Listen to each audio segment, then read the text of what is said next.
He's got introduced last season. Okay. They featured more prominently this season. He has adopted Bailings, but I'm gonna have to catch up. I think I'm only on season 3. Yeah. Holy shit!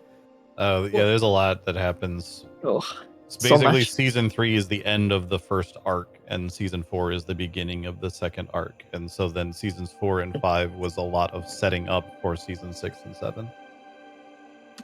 There's season 6 and 7? 7's not out yet, but 7 there will just be came a out. season 7, and they're trying to convince Netflix to do another 3 seasons after that.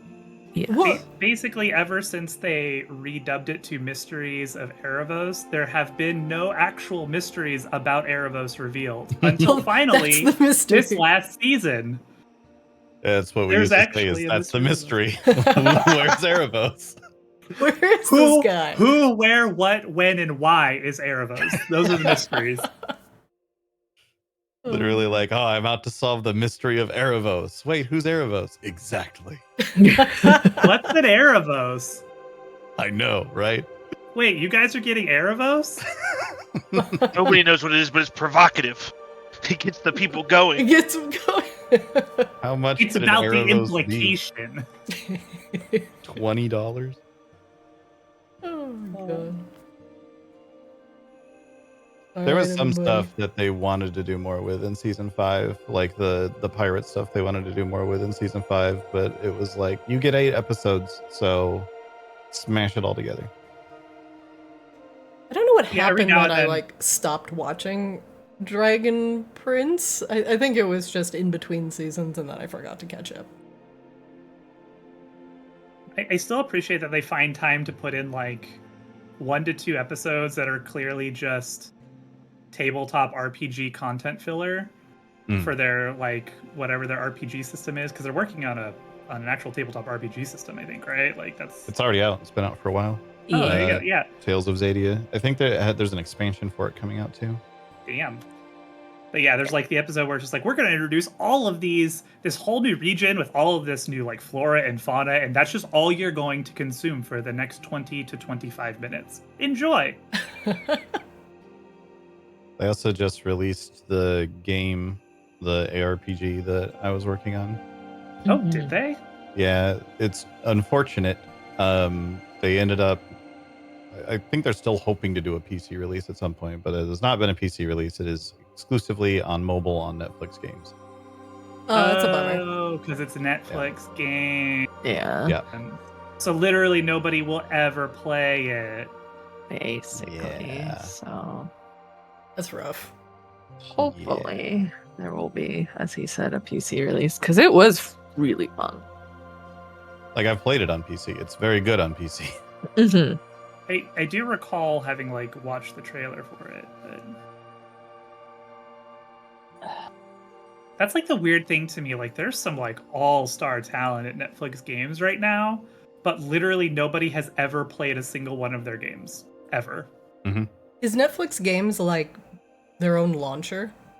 I believe you launch it through the Netflix app on your phone. I don't know. I've never tried because I've why would I? seen it ever on my play it? tablet. Like I go on Did- my tablet when I watch Netflix at work. Sometimes I've seen like the games thing. And I've been like, oh, that's kind of weird. Like I've kind of like not really browsed it, but like I've like kind of looked at it. Oh, it's Yeah. nestled within the Netflix client? That's weird. Yeah, but specifically the mobile one. Like, you have to be on a mobile device. So when you play it, wait, hold on. I just want to get this workflow correct. So when you launch Netflix on your phone, then you go to like the Netflix games via the Netflix app also within your phone? Correct. Yeah. That's so weird. It's And I was super trying to fucking weird. do it the other day and couldn't even figure it out. So You're And it missing a doesn't total always like work. market thing where like you know, if your game sells on the Apple store, then game goes up the charts. But if it's just nestled within Netflix, like where game? Yeah, no. Netflix's approach to games is very dumb. That's It is so not weird. smart at all.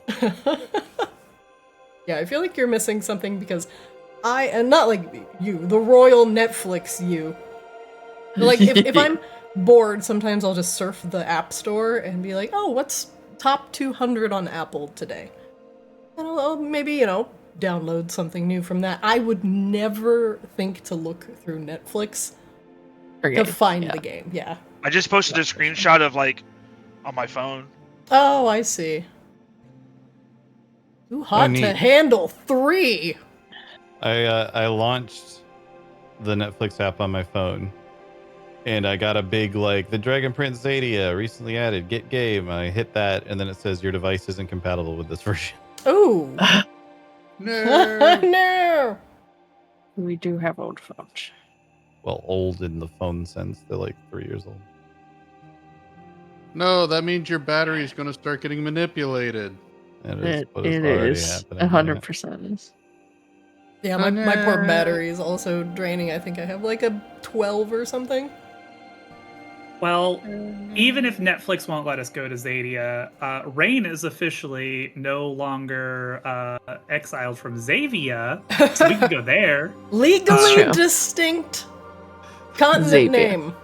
Mom, can we go to Zadia? We have Zadia at home. Yeah. Zadia at home. It's got more letters in it, and it's pronounced differently. I didn't fucking know. When I named that continent, I'm pretty sure Dragon Prince was in its first season. I had no idea for sure. what the continent name was. Yeah, that's fine. Yeah. It's not like Zadia is a particularly unique name to start with, so it's fine. I just want something short and snappy. Christina goes to open up Arctis.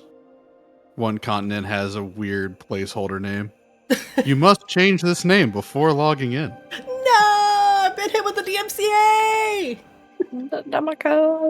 Every time you try to check it in, it just gets kicked back null. What the fuck? Why can't I get this checked in? Perforce! Hello? A collection of random words like the old Xbox 360, the Xbox Live, your account got renamed or whatever thing. Oh, so you ended up named battery tools or whatever. Why is my continent name phone charger _0024? All right. _01. I've been renamed. All right, the worst everybody's part here. Is when you get wet toaster 346 and there's been 345 wet toasters before you. Yes, I come from a long line of wet toasters. It's a strong dynasty. All right, everybody. It's D&D time. I've been looking forward to this all week because shenanigans have been planned while you guys have been doing real life stuff. I too have been doing stuff in the game. I said that possibly as terribly as I could conceive. So we're gonna go straight into the how the fuck are you guys doing this week? Wang Doodle, how's your week? Yeah, we're not pretending that we're also social. Yeah. I too have been doing stuff. Have you been doing things? Because I... Go on. No, just in a weird transition place with the promotion, so still doing the old job and doing the new job and watching everyone panic over changes because that's not how we used to do it, as a phrase that's being thrown around a lot. Classic. The transition, period between roles is always the worst, because you're just doing two people's jobs, right? Until somebody is competent enough to do your old job, which is almost never the case. I really hope they're not trying to find another me, because they're going to spend a lot of time backfilling if that's the case. Oh, God. I'm very good at what I do, and I'm not afraid to say I'm very good at what I do. We don't need another me. We just literally need a warm body that knows how to restart computers, and you're sold. Done. Hired. Counterpoint, my job is if you had 100 of me, it'd be a great place to work because nobody would be dumb. See, Swab, how's that week been?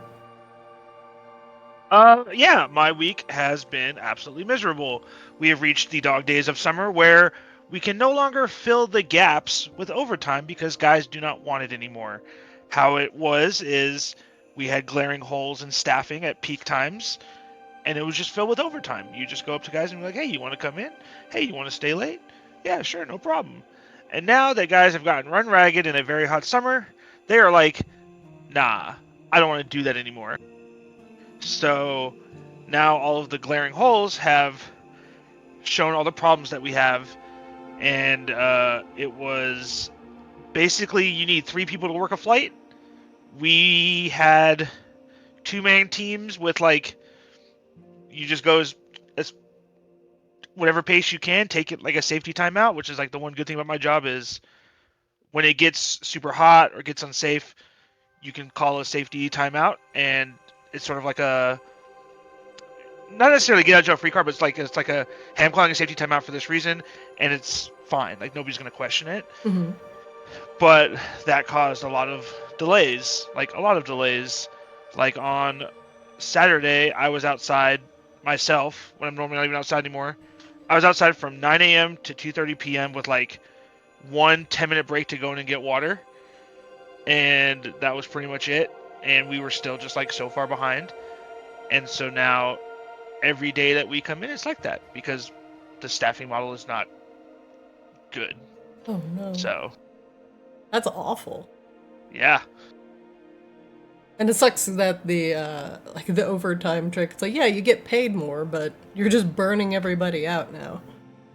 Well, like, it's funny because, like, the managers, what I do is, like, the staffing management, and when there's holes, I'm the ones going up to guys or texting guys or calling guys on their days off and be like, hey, you want to come in? And the managers, they don't know what's going on. So, like, when they come in and it's a shit show, they're like, well, why didn't you call anybody? And I show them my phone of, like, 20 text messages to people, and it creates a domino effect of, okay, so nobody wants to come in, so the guys that are here get killed, which means the next day they call out, which means we're short, like we're even more short, and then those guys that are here get killed, so then they call out the next day, and it's just a domino. So it's like we're at the finish line of summer, and people are literally just like hands and knees army crawling to get past the finish line. Oh, when does it end? It's like a season thing, or our summer flight schedule ends September 1st. Oh, it's another month of that. Yeah. So it's interesting to say the least. Well, hang in there. There's a lot of I told you so's. Yeah. At least you have AC working in your house. That's true. And I just had measurements today. We're going to get all new curtains put in because I have old, terrible vertical blinds that I hate. Mm-hmm. And so we were at Lowe's looking for new blinds. So we had a guy come out and do measurements. And then we'll go look at displays, I guess, and find something we like. Nice. What color blinds are you going to get? I want like something with color in them. I don't want modern millennial gray, as everything is painted nowadays. Mm-hmm. I also don't like white or cream. To me, it's just boring. So I want something with more of like maybe like a bluish, like a lightish blue hue. I don't know, just something with color, really. Yeah. Well, you have to send a picture to me when you get them all set up. I'm actually excited to see what you decide on. Speaking of which, remember when you showed me your like soft close cabinets? Yes. I've been still thinking about those because sometimes when Yana comes home late from the casino, I can hear him like closing the cabinets downstairs, and it's like thump, thump, thump, and I just like wake up and look at the ceiling. I'm like, man, if I had those soft close cabinets. I'm pretty sure they're just hinges. You just have to install them. Yeah, maybe I'll just end up doing that and do it myself. Raine. I think we've already heard a little bit about your week, but how's it been? Everything's fine. Everything's yeah. great. Should We're all I- fine here. Should I How are move on you? to Coslo and Grebella? I'm just happy to be here. That's great. Okay. All right, Coslo and Grebella. Just a lot of RP things. I'm a full EMS now. I passed my fake EMS training. Ooh, nice. You get to digitally save lives who are run over by cars or shot by fellow RPers.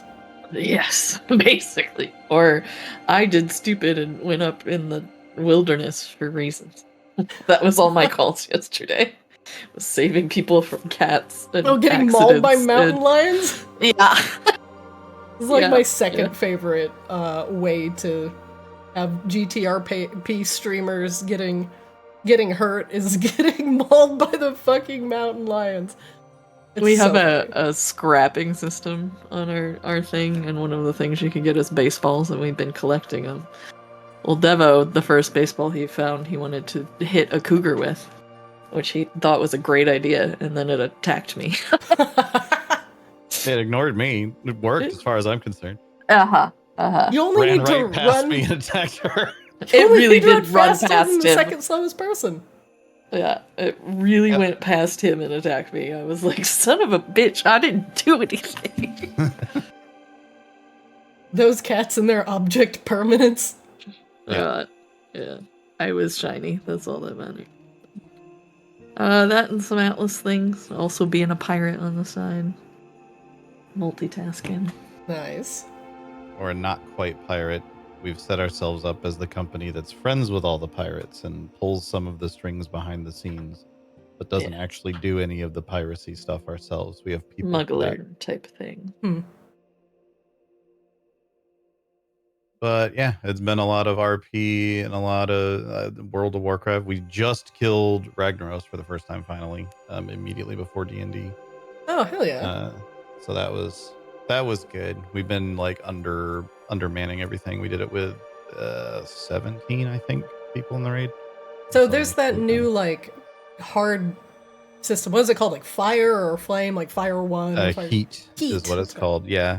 It's interesting. It's honestly kind of worked out to be pretty lame because it's literally just like a hard resistance check. Like, do you have X amount of resistance? If not, you die. Oh. And so it's like, okay. So you just like, it becomes hard. There's like a couple other things that it will make a little bit harder, but it's not like the encounter has extra like difficulty mechanics and shit to it. And the loot isn't any better. It's just more drops is all you get.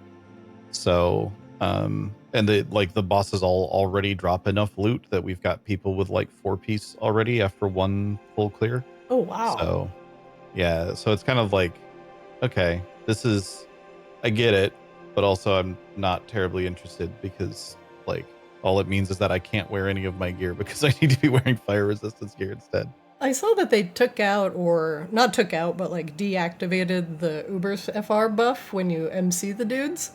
Yep. That's crazy.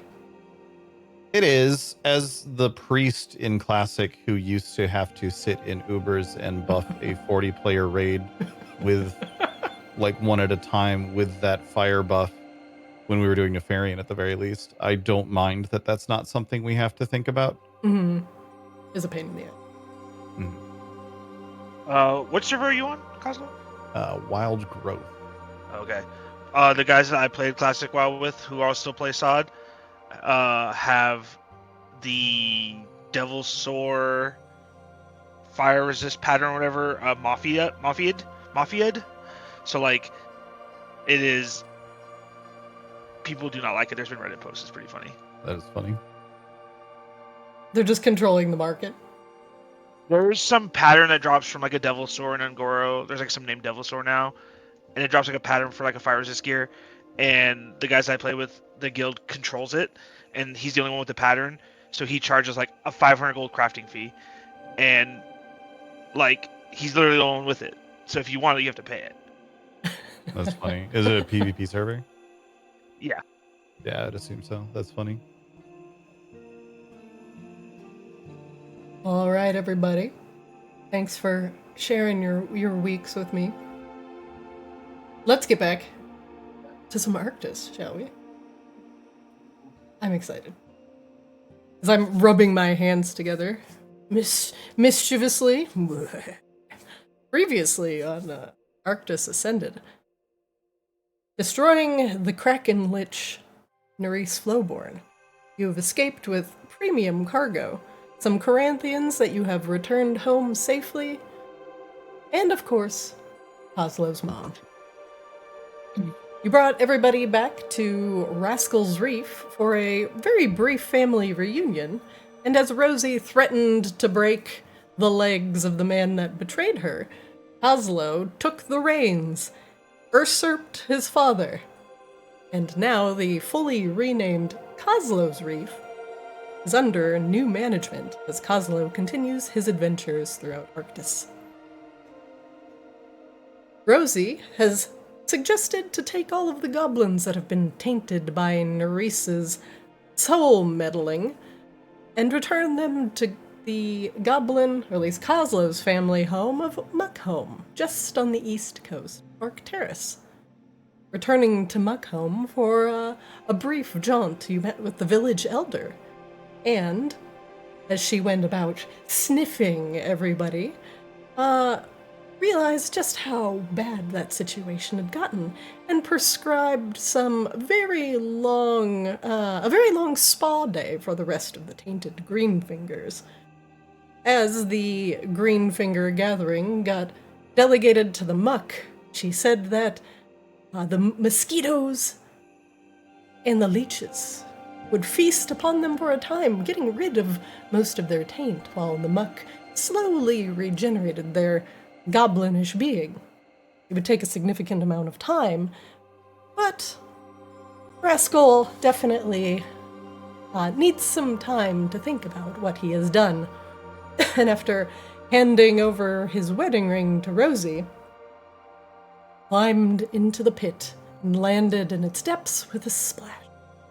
Rascal would no longer be able to show his face around Rascal's Reef, and the rest of the Greenfingers would hopefully slowly regenerate, getting rid of the tainted part of the Nerys-stitched souls that have been attached to their goblin-y physiques. After leaving Muckholm and teleporting back to Maginox, you are told by the king, Eris Lunesti, that something might be up at the Church of Eternal Night. As some of the Vaki from down below fled from the persecution of the Magmarans into the relative safety of Maginox, many of them were searching for some sort of comfort or guidance in this scary new above-ground world. And some of them found that at the Church of Eternal Night. Your little goblin friend Roxy, who Azrael had resurrected from the dead. Excuse me, my throat's a little dry today. Was holding a more impassioned sermon, and the rest of the inside of the church was now flanked by abnormally large braziers which burned with hot coals. At the end of her sermon, the gathered departed, and Roxy beckoned you forward. Azrael, the new... Well, oh my god, hold on one sec. Azrael, the new elemental locust that slept underneath Maginox, appeared within the flames, giving you a familiar face that had betrayed you. The salamander Cygnus appeared in the other brazier, and Azrael asked the assembled just exactly what you wanted to do with Cygnus. You were not down with the Cygnus, and you debated killing him. But I believe you all settled on getting back to Cygnus later, for he potentially had some information that might be of use to you, which is debatable, but he told you about a region within the Plane of Fire, the City of Brass, and that he knew some of the fire elemental lords that once lived there. He could be an asset, potentially, if you wish to rediscover this formerly prosperous trade city within the elemental plane of fire. But for now, you decided to put a pin in that, and Azrael took Cygnus back to the plane of fire, where he would be held until you decided just exactly what you would want to do with him. There are still things happening within Maginox as the Vaki continue to flee from Vicaris, chased by the Magmarans down below. Many of them have found a new home with House Hamaki, some finding the comforts of the Church of Eternal Night, looking for guidance, and perhaps they too beginning their worship of Azrael. Now that you are back in Maginox, it might be good to check on just exactly what was going on there. And you had Narcissa's phylacteries in hand, which could potentially be a powerful relic for any trained spellcaster. But Narcissa held a wealth of souls within her mirror prism. And your spiritual friend, Lena Umbrellis, would certainly not want all of those innocent beings completely obliterated by the Obliteratus.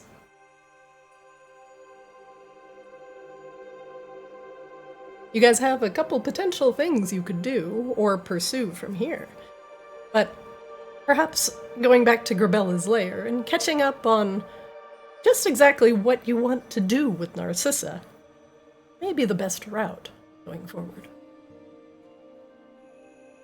We will start today back at the Church of Eternal Night, where Azrael has left with, what did Azrael say at the end of last session? I totally forgot before he left.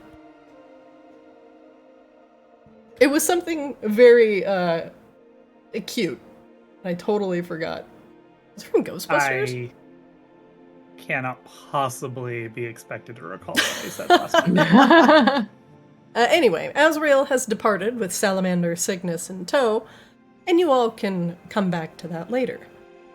But for now, Azrael has gifted at least 3 of you with a small part of their power. Grebella, you, following the path of the Zealot, now fight in Azrael's name as the flame churns in your belly. Swab and Kozlo, you've taken a more unconventional route, taking each a level of Warlock, as now Azrael's simmering power flows through you in various ways. Raine and Wangdoodle, you have not been around Azrael long enough to take advantage of this small amount of power. And I keep besides, hearing a lot of things about it. It's honestly starting to sound kind of like a scam. Not to be insulting, just kind of a scam. It's definitely an MLM. 100%. wait, are you saying this is some sort of pyramid scheme? There it is. There it is, boys! Alright, let's start the day back at the Church of Eternal Night. Whee! Next thing you know, like, Kozlo's gonna be, like, having to schedule Tupperware parties and shit. And for every 5 pieces you buy, stores so many explosives in it.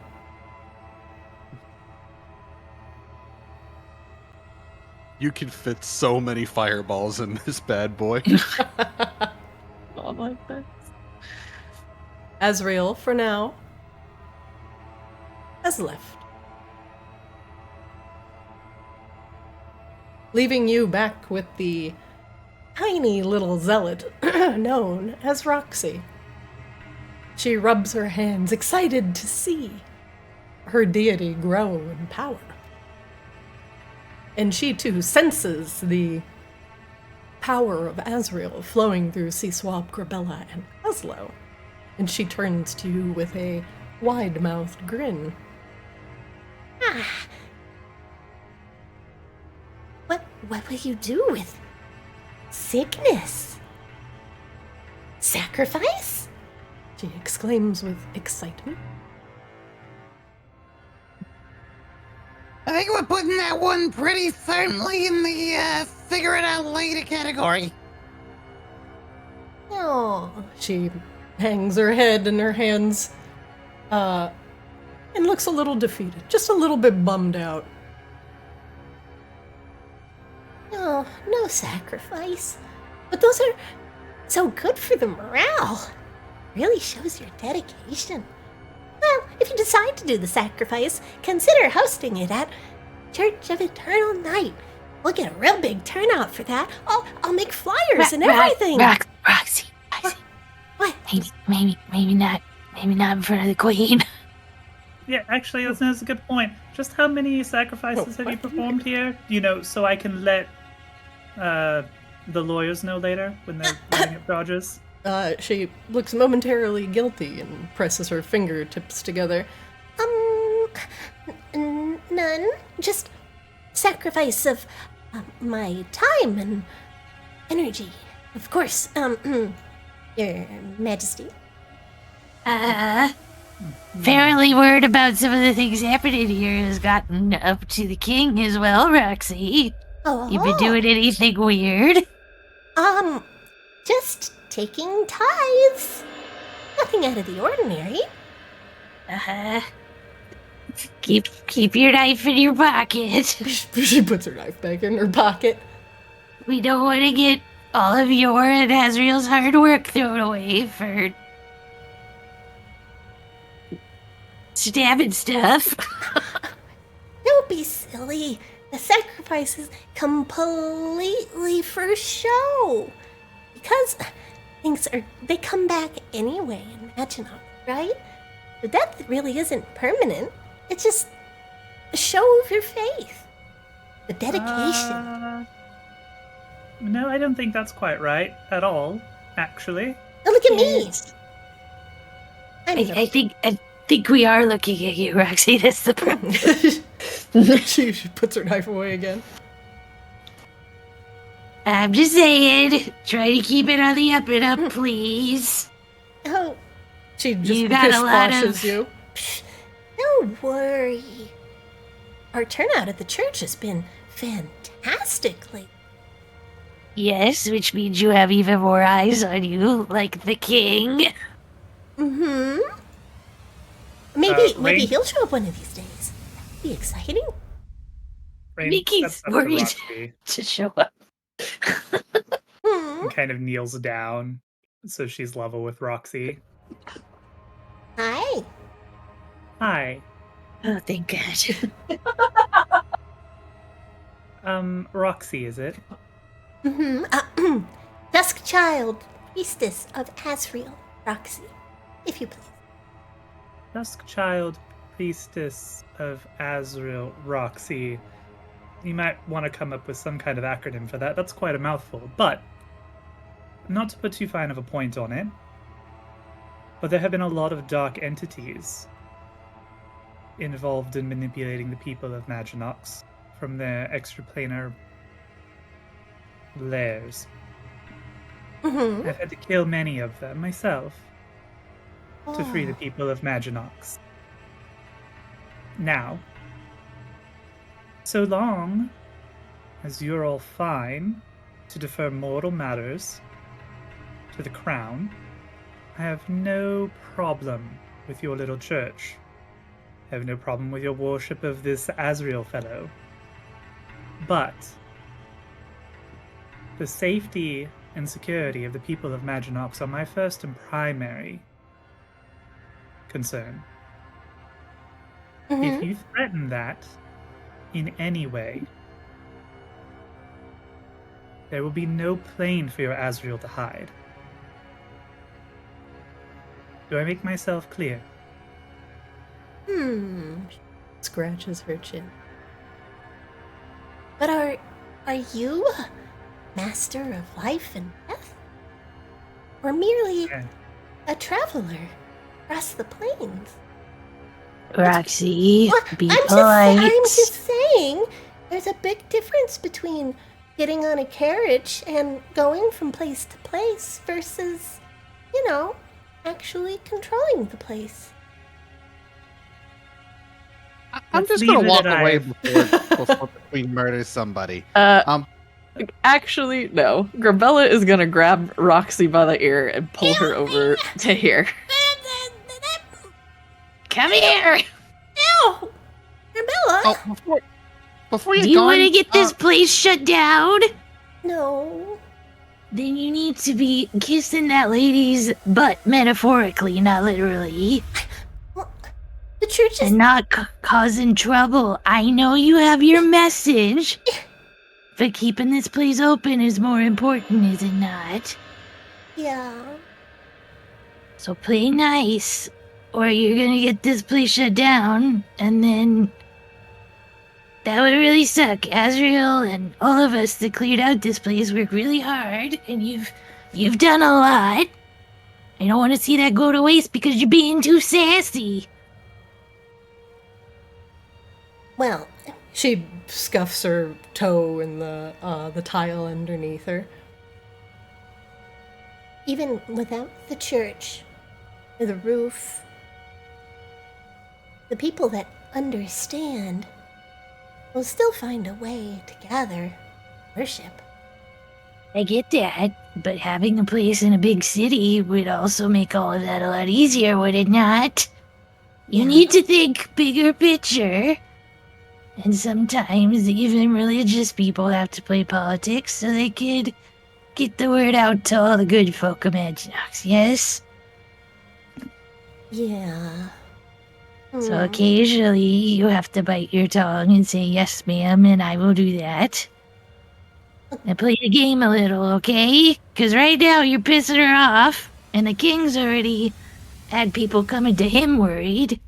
If that keeps up, they're gonna kick you out of here. Roxy leans forward a little bit and with a single green finger beckons you down to her level. Bella. Bella.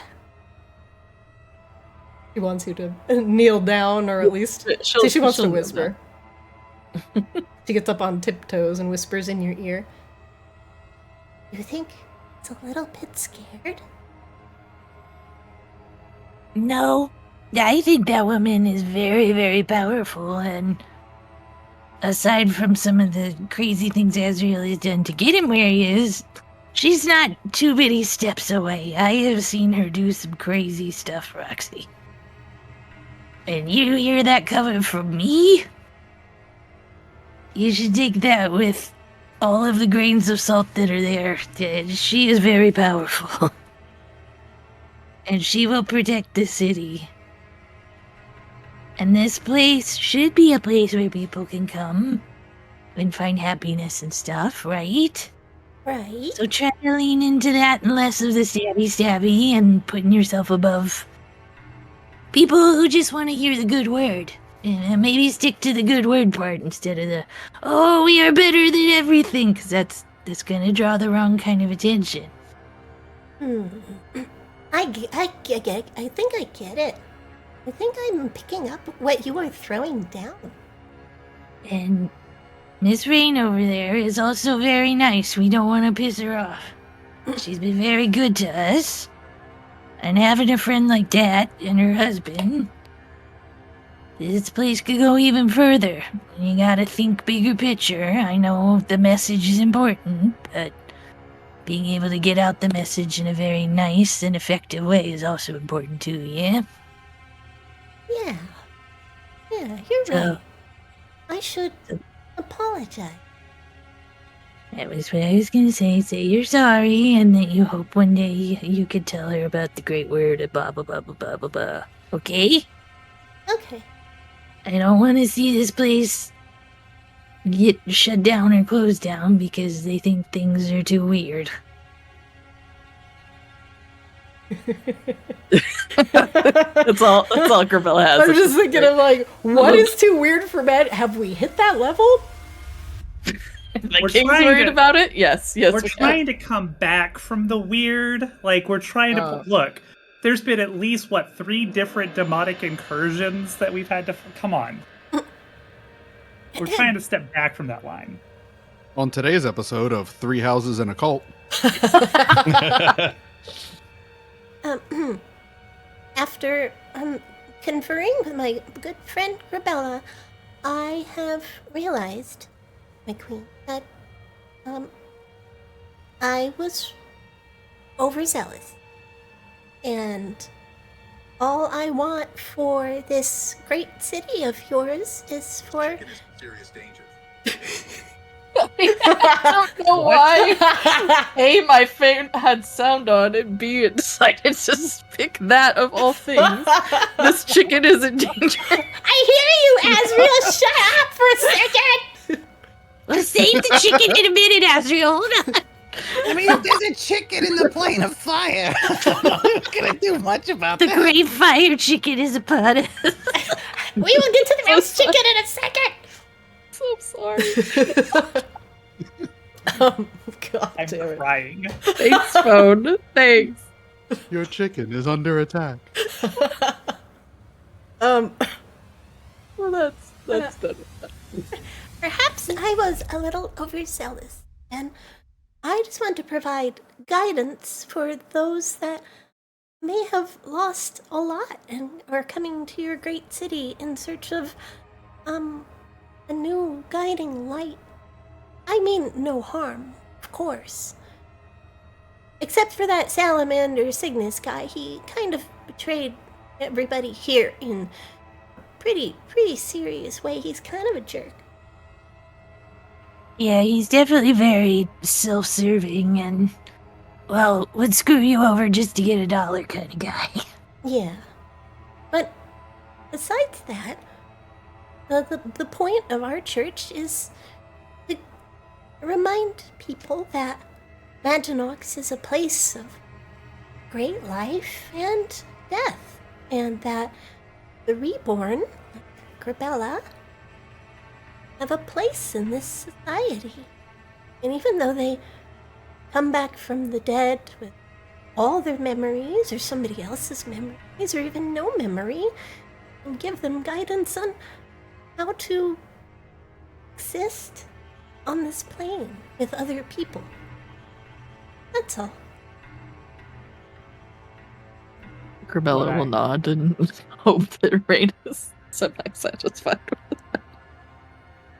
Well, I appreciate your apology. I Yes, child Roxy. appreciate your dedication to the city. I have no issue with what you are doing here, in general. But all I ask is that people are safe here. All people are safe here. Oh, Imagine yes. That means no sacrifices. It means no soul enslavements. None of that. Oh no. No.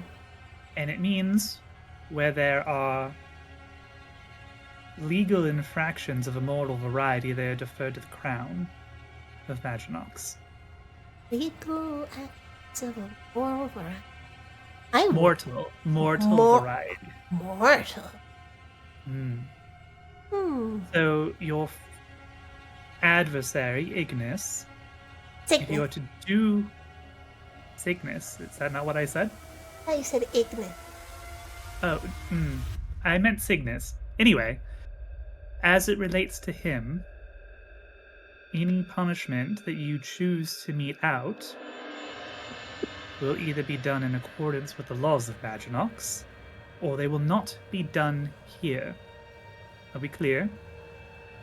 Mm-hmm. Yep. Very well. Well, we'll figure it out, Roxy. You just, keep helping people. We have our midnight sermon coming up in a couple hours. Have some writing to do. And if you need anything or people are giving you trouble, you go to Jib, okay? Okay.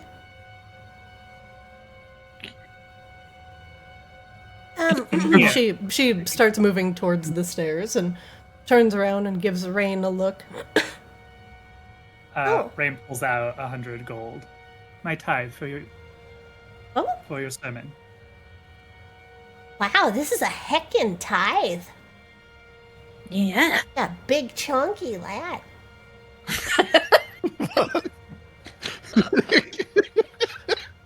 She pats the bottom of the bag, just just to hear it jingle a little bit. Is the lad considered an amount of coin? It is now. Is a specific measurement. Oh Lord, he tithing. I was believe- just reading about some friends' kids that saw a license plate that saw that, and they thought it was inappropriate because they didn't know what a tithe was. That's amazing. So generous. I believe that is far more beneficial for both of us that the church and the crown work together in the future. Grebella will wink at Roxy. Oh. Like, I told you so.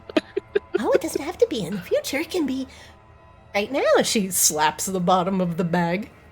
This will go far Yes. in helping any of those wayward Baki who, are searching for something more. Thank you for your generosity. Think nothing of it. She takes a single coin out and moves over to the brazier and tosses it in the fire.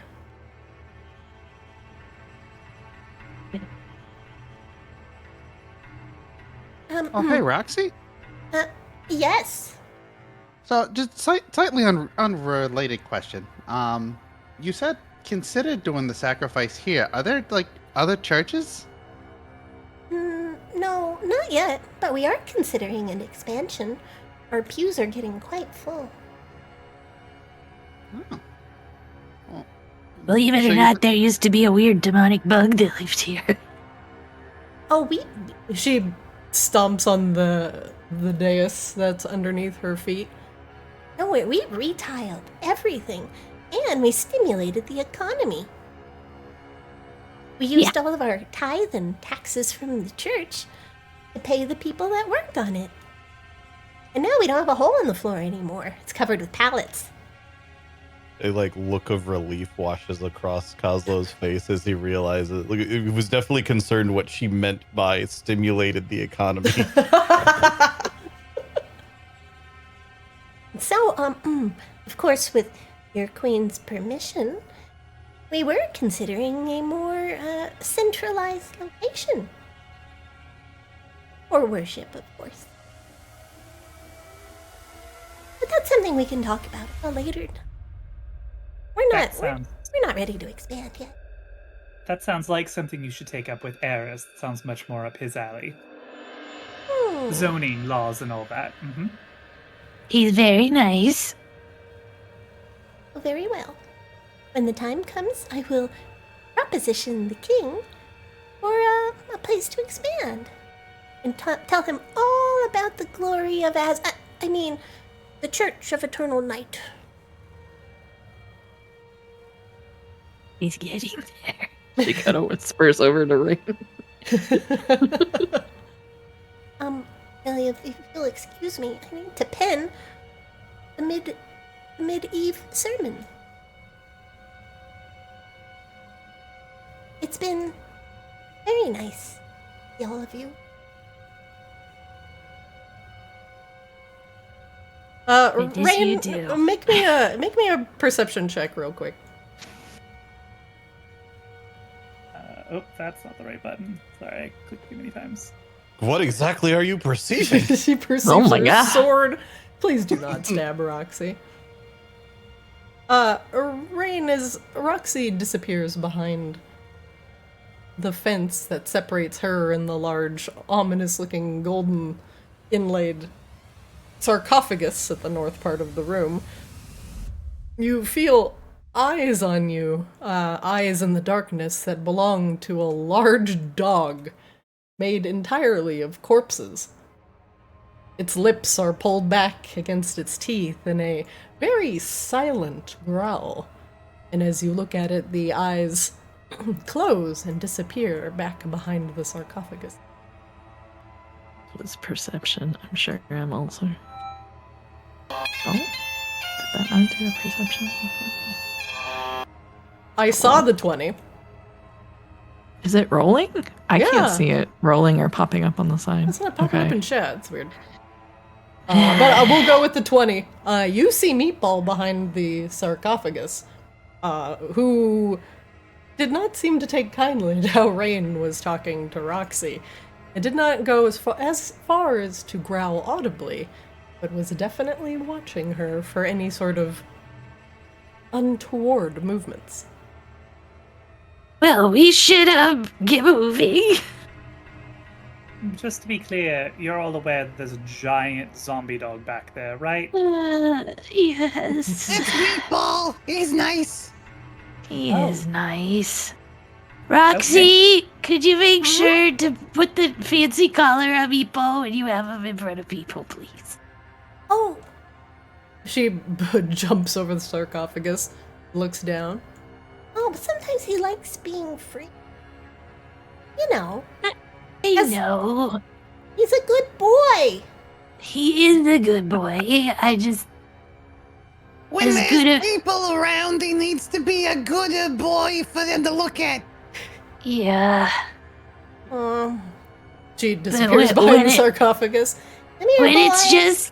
it's just you can have him, not looking all fluffy, but... we rescued him from Duke Talus. He's a rescue. He's a rescue. He is a rescue.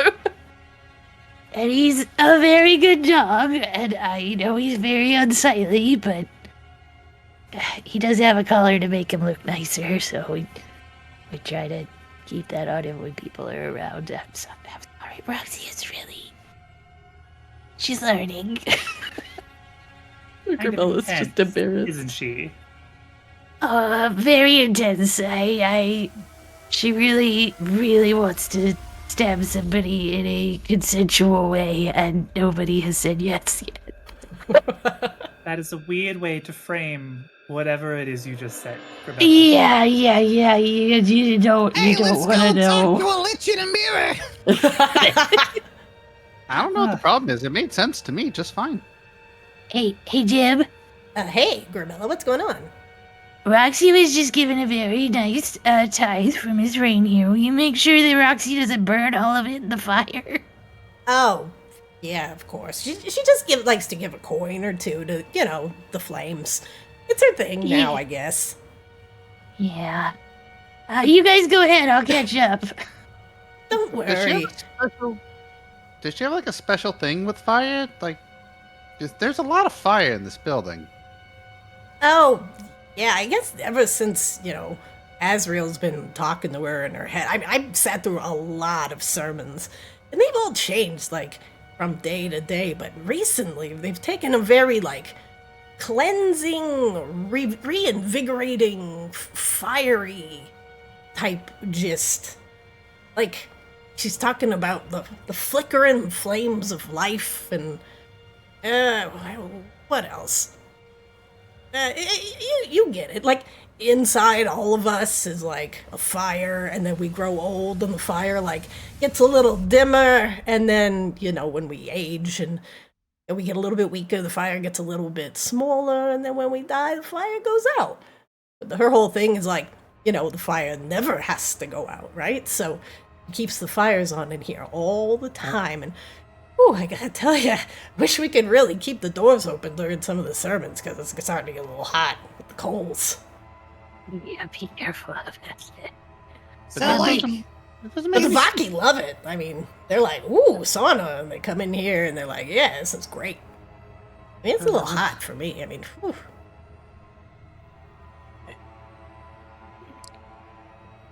Why do you ask? Well, I mean, I never met this Azrael guy. Does that sound like does he talk to anyone else? Well, he just talked to us. Yeah, they used to travel with us, but then they became immune to fire for some reason, and then went to fight a fire elemental in the plane. It's a long story. Hey, listen, Kozlo was way overstating it, but Azriel kinda brought Roxy back from the dead. Like, real talk. Like, she was dead. Oh yeah, that too.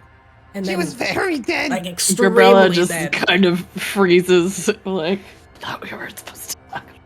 I mean, we're not supposed to talk about like that in front of a huge group, but we're within friends, right? So Azrael brought Roxy back from the dead, and Roxy was like, "Oh my God, this is crazy. Surely Azrael is some very important person, because apparently Azrael's got this ability to be able to raise people from the dead, which, honestly, pretty impressive." But then, I guess Azrael, from what you guys said, went down to a different plane and then took the reins, no offense, my queen, over the plane of fire on the Maginox. So now Azrael's gotten a little more powerful, a little more influential, can speak, I guess, a little bit louder in Roxy's head, and her tone has been changing just from that spark of life, the Azrael's ability to bring people back, to Azrael stoking the flames of someone's being. Yeah, I mean, that's what she thinks. Metaphors. Yeah. Does Raine have any concept of the type of magic that Jib is referring to? Make me an Arcana check. Or who might practice it? The 14 extra planar entities like that you have heard tend to, like, much like demons, tend to make bargains with lesser beings in order to increase their influence upon various planes. You are aware of the bond that was severed between Novus and Vicaris, and now it seems like Azrael has taken Novus's place. But instead of making bonds with, say, the Vaki, Azrael's influence is now kind of being channeled through Roxy, and also from Kozlo, Grebella, and Seaswab, who've taken a vested interest in spreading that good word. So. Sorry, I was referring to the resurrection magic. Like, Raine knows something about people coming back from the dead, but it is something you have to set up in advance type of magic. It's not like an on-demand thing, like it seems to be alluded to here, right?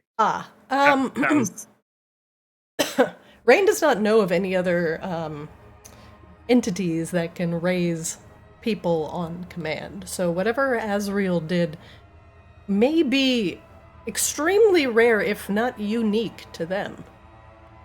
Resurrection magics are imperfect at best, and at least the way it works in Arctis is that things tend to come back not quite in the same way that they left. And Roxy is whole? She's not reborn. Right. Fascinating. I mean, in a way, she's reborn. Right, but not like I'm reborn, is what she's asking. She breathes, she eats, she sleeps. She's born again. Let's have a potluck. Yeah. Oh Yeah, my like Roxy is a little bit different than, say, Grebella. Whatever Azrael did with Roxy, it actually brought her back completely. She eats Remind food, me. She breathes the air. Remind me, who was it that killed her? What group was it? I'm thinking. Hamaki. Yeah, It the was the Hamaki. Hamaki. Yeah, the Hamaki killed her. Basically, we had hired her to work at Kozlo's den, and not even like a day, maybe a couple of days into working there, the Hamaki attacked us, and well, they killed her. And we didn't think that was right. Oh, I'm so sorry. It was traumatic, and well, she's very thankful to be back and is trying to do good. She's a she's a little overzealous and kind of learning her way, but Oh yeah, she definitely just does not like the Hamakis. They are like not super loud in here, by the way. yeah, which we do need to, they're trying to make good, and I know she's gonna hold a grudge, and she has every right to do so, but I mean, yeah, but that is definitely causing some tension within the city. Half the Vaki who don't have a home are being shacked up by the Hamakis. The other ones that don't want to be shacked up by the Hamakis are coming here. I don't think she's told them about, her history with the Hamakis, but it's pretty obvious just from the clientele that, well, they ain't too liked around here. Besides, the Hamakis have been up to, well, doing their own thing. Some kind of bat stuff. Well, the House of Maki only exists anymore to do penance for the crimes they already committed on Maginox. They have a task from the Crown to set right the things that they've already set wrong. So, take that for what you will, Jib. Yeah, just keep an eye on that, because I have a feeling you're probably going to have two separate factions of Vaki on your hands. Ones that actually appreciate what the Hamaki are doing, and the other, well, that are going to be following Roxy. If you catch my meaning. Well, insofar as it relates to the safety of the citizens of Maginox, Raine looks to Coslo, Grebella, and Seaswab. I trust that you will all help me keep a lid on that particular issue, yes? With Roxy? yeah. Roxy can be talked to and reasoned with. It's this other stuff that's weighing on me. Oh, by the way, Jim, I almost got murdered about all that. Huh? Murdered? Yeah. Again? Yeah. Grebella, you really gotta take better care of yourself. Well, I was trying to help people and not everybody agrees with it, so... Yeah, I get that. Everybody's methods are a little bit different. But anyway, that's just kind of word on the street. Keep an eye on the Vaki around here, but the Vaki that come here and the Vaki that visit the Hamakis, they don't tend to mingle as much. And a lot of them, they're pretty lost. They don't have Novus to worship anymore, and, well, if they start putting one and one together, that Azrael is actually literally taking Novus's place, I'm not sure how well that's gonna go down. Yeah, 'cause he probably killed him. Grebella just says it. Yeah, so he scratches his head. Do you make Azrael seem like a stronger being than Novus?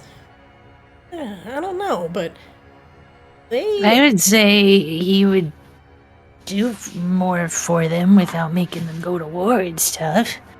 So it'll be a good trade-off. They just won't be happy about it. Maybe if I may make a small suggestion of framing, perhaps this Azrael person is a viable alternative in lieu of an absentee deity. Yeah. The causality need not necessarily come into things, if you catch my drift. Oh yeah, I totally get it. And I think that's kind of what Roxy is selling around here. But I don't think even she knows that Azrael has quite literally taken Novus's place and denied the Vaki, the protections of their homeland. Well, that was cut off through different means, but yes. Yeah. So maybe, if we're not going to start any sort of drama, Azrael's a nice alternative, like oat milk. And maybe he will give them a lot more freedom and help them get back to the way things were. Exactly. Maybe they'll look back, but one could hope, at this time of Maginox helping them and start reopening trade and stuff, but we'll see. I ain't hold my breath on that one. I'm not so sure. She was kind of looking at that fire the way some of Lou's students look after their first, like mid-session exams. Just kind of concerning. Yeah. It is a little concerning. But Azrael, that speaks to her, not me. Okay, so... Yeah, you ain't wrong. So, no one else is hearing the voice? Oh, I heard it. I mean, aside from the brazier, like, right in front of you, a few moments ago. I mean, I think Azrael, if he can, would talk to anybody. He's really nice. Roxy I'll did take your mention word for something it. about the three of you being touched, though, by Azrael. Yeah, you don't he's see any just, voices. I'm trying to get better at the praying thing, but it's kind of new to me. But he is one of our best friends. For Kozlo and Sea-Swab, this has happened relatively recently, as you have started to beseech Azrael because of your level in Warlock currently. That Azrael does speak to you, but in ways that are unique to you. But either way, that voice is significantly stronger when you are in proximity to flames. This is probably due to the whole, Azrael being in the plane of fire thing. But Azrael can and does speak to you, albeit quietly these days. I do think he, literally said something to Grebella, but she's forgetful. I'm pretty sure they've been talking to you about not forgetting your buffs. Oh, yeah. That for sure. But the Warlock thing is definitely a...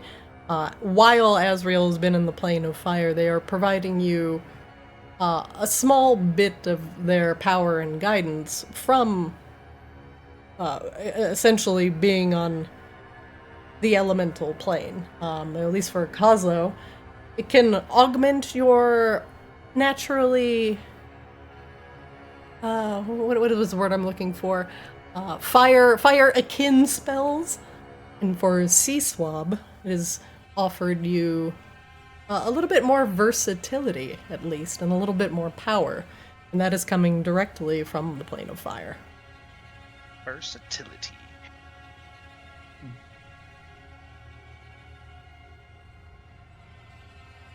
I'll keep an eye on things here. Don't worry. Roxy gets a little too crazy, starts talking about the the whole sacrifice thing again. Don't worry.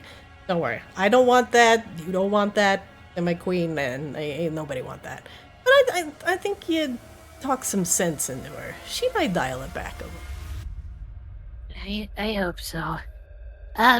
Do you want to talk to Jib for a second alone, if that's okay, guys? Sure. Yeah, sure. Little sus, but sure.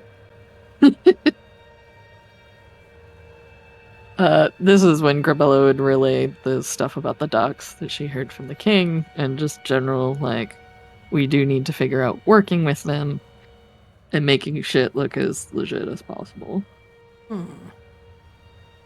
Yeah, I get you. Dara's definitely had her hands full down there recently, but we've been seeing some more ships coming in at docks too. Any suggestions?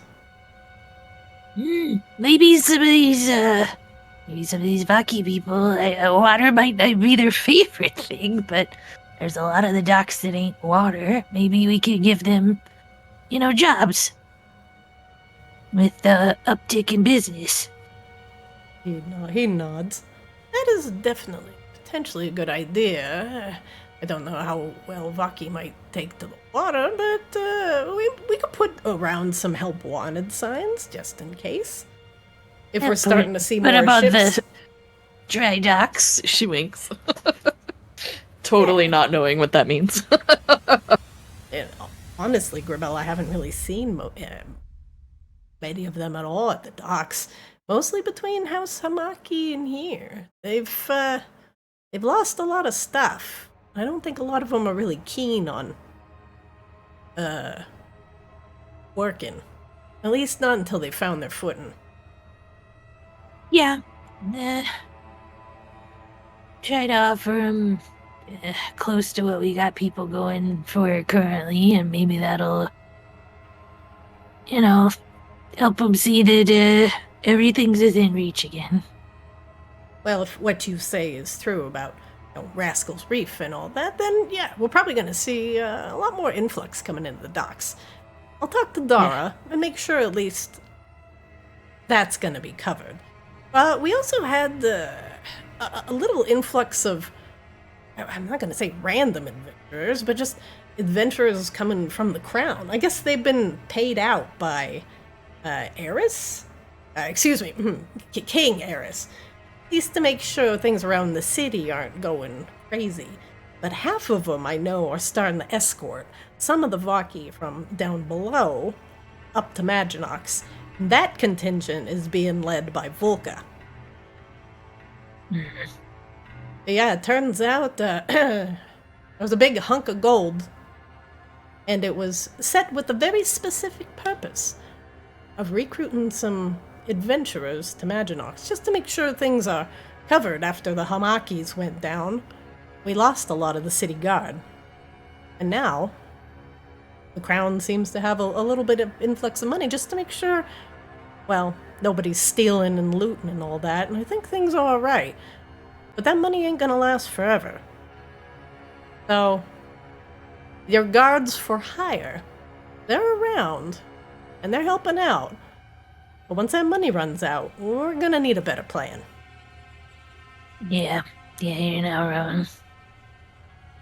But, just wanted to make you aware of what was happening from the King's view. No, I appreciate it. Just keeping an ear down, A lot of stuff going in, and most of it's revolving around the Vaki. Yeah, it's on my mind constantly, but I think me being around is not helpful. Also, he leans forward a little bit. Watch your back, Grebella. There's definitely been some rumblings about, well, the Vaki lost their home, and they're looking for somebody to blame. I know you've been really deeply involved in it, so let's be careful, alright?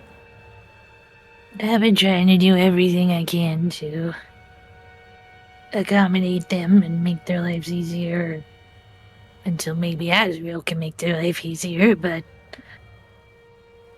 can't really say all of that out loud. Sounds like Asriel's got their work cut out for them already.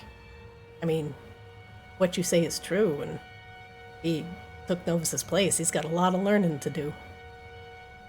Yeah, he's a fast learner, though, so... And thank you for keeping an eye on Roxy. She needs to learn how to play the game a little bit. I had to pull her aside, as you saw. Yeah, she's like a little sister to me. And she's found purpose. Found something. But even I don't understand it completely. Yeah, just try to advise her to keep things looking good and sounding good, I guess. I want her to be able to do what she's doing. I don't... Let's be real, she's weird! Yeah. She's gotten a little weirder around the Vaki, and considering a lot of the Vaki's history is completely surrounded around the obliteration of the undead, It is honestly a little unsettling to see them here listen to sermons about their spark of life not being extinguished. And I can understand why she's kind of changed the messaging. Well, just keep looking out for her. Thank you, Jib. Yeah, of course, of course. You watch your back as well. I mean, Yeah, that at the this end. is one of those times I wish I could have Grana following me around. Well, if I haven't seen much of Grana, I'm assuming she's down with Vulka, helping out any refugees she can find. Yeah, she is. And, if stuff gets bad, maybe I'll come hire some of the boys. We didn't have to deal with those damn Magmarans. Yeah, you're telling me. Anyway. She gives Jib a big pat on the shoulder. Yeah. You're doing good. Thank you. Me? I'm just sitting here making sure nobody steals the tithes. You guys are doing all the work. Anyway, Nah. I appreciate the sentiment. We wouldn't be able to keep things going without you. We're not blind to that. We're just trying to save the world.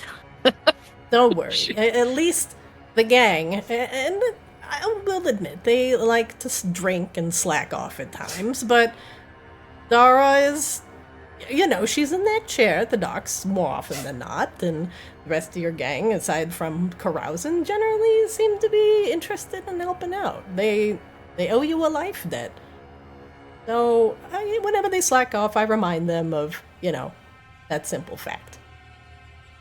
Yeah, I want them to have a life too. It wouldn't be worth giving somebody their life if they didn't get to live it, right? Yeah. She smiles. I just remember a lot of us come from less than stellar backgrounds. I've stolen, I don't like to admit it. But here, we have a new beginning. We can make new lives for ourselves. And I don't want to see any of the old gang fall into their old habits. If they do, because I'm not stupid, make sure they're being smart. He nods. Anyway, don't let Jib take up too much of your time. Watch your back. I always like talking to you, Jib. I'll see you soon. Grebella held out. All right. Where do you guys go? I think we're going to my den. Ah. Because The beer beckons. The queen wants to meet the shitty witch. Or lich. Shitty wizard? Please Shitty introduce wizard. me to a shit wizard. Shit wizard. The shit wizard. All right, 1 second. To be fair, shitty Lich could also be an apt description if they're not being a good Lich right now. You know what I mean? True. Well, that's the point, is that liches are just shit wizards. That's... To be a lich, you had to have been a shitty wizard to start with. A shit witch. All right, 1 moment, please. It's like a sandwich, but very, very worse. Very different. 1 second. A couple of my assets aren't. Yeah, I have that problem some days. Caffeine usually helps. Let's check. I'm gonna start saying that. Hold on. I need a minute. My assets aren't loading. My assets aren't loading. I'm greatly looking forward to this next scene. That concerns me. It should. I'm in danger. I'm in danger. We've been ignoring her for so long. This can't possibly be. Don't worry. Everything will be fine. So while we're walking, tell me about your lair, Grebella. It's fascinating to hear that you have a lair and you have a horde. You're basically like a dragon. It's weird, but I like it. Except for Bronx. That's Kozlo's boyfriend. Kozlo, you have a boyfriend? You never told me. What? No, it's Bronx. just Bronx. We're just bros doing bro things. The Bro it challenge. out. They're Right. Grox totally likes Cosmos more than Rolo El Cunado. Oh wait, but does Raine whispers back to Grebella? But does Coslo not like Bronx back the I same don't way? know. I don't think Cosmo understands what romance is. Oh no. We're just two bros scratching each other's backs in the nude. Like I said, I don't think he understands what's going on.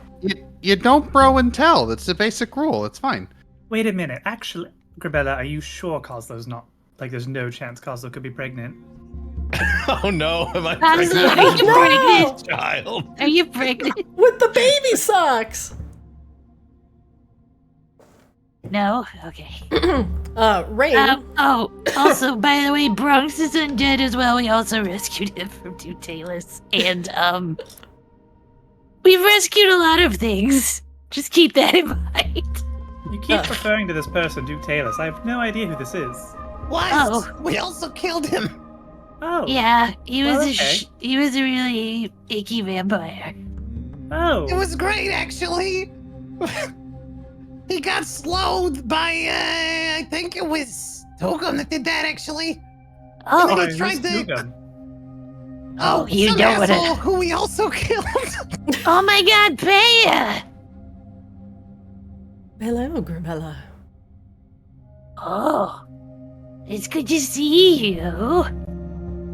It's She good to see smiles everybody. warmly as if she had any other way to smile. It is good to see you as well. What brings you here? She gestures over to the cauldron, and there is a small burning fairy sitting on top of the bar that holds the cauldron aloft over the flames. You've seen this fairy once before. This is your cauldron's, patron deity. Whatever fairy has been bound to this iron cauldron has come from the plane of fire. Oh, I had only seen her in my head once. Hi. In fact, I was just discussing with your hearth fae just exactly how she had gotten here.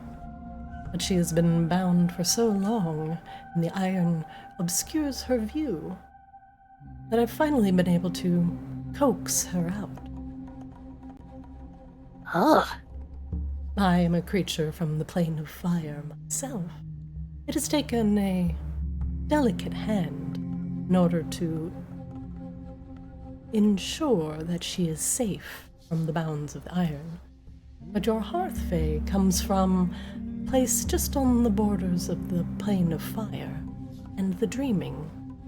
She was captured by Salamander, sold in the bazaar called the... what was it? The City of Brass, bound to this cauldron to serve as a magical conduit. Grebella frowns at this. It has been many ages since she has been freed, and as I said, it has taken a delicate touch from the plane of fire, and we've found each other's company very refreshing, very comforting. so is she able to come all the way out? Her tiny, flickering, flamey form is sitting on top of the cauldron, her little legs dangling. She waves to everybody as she approaches.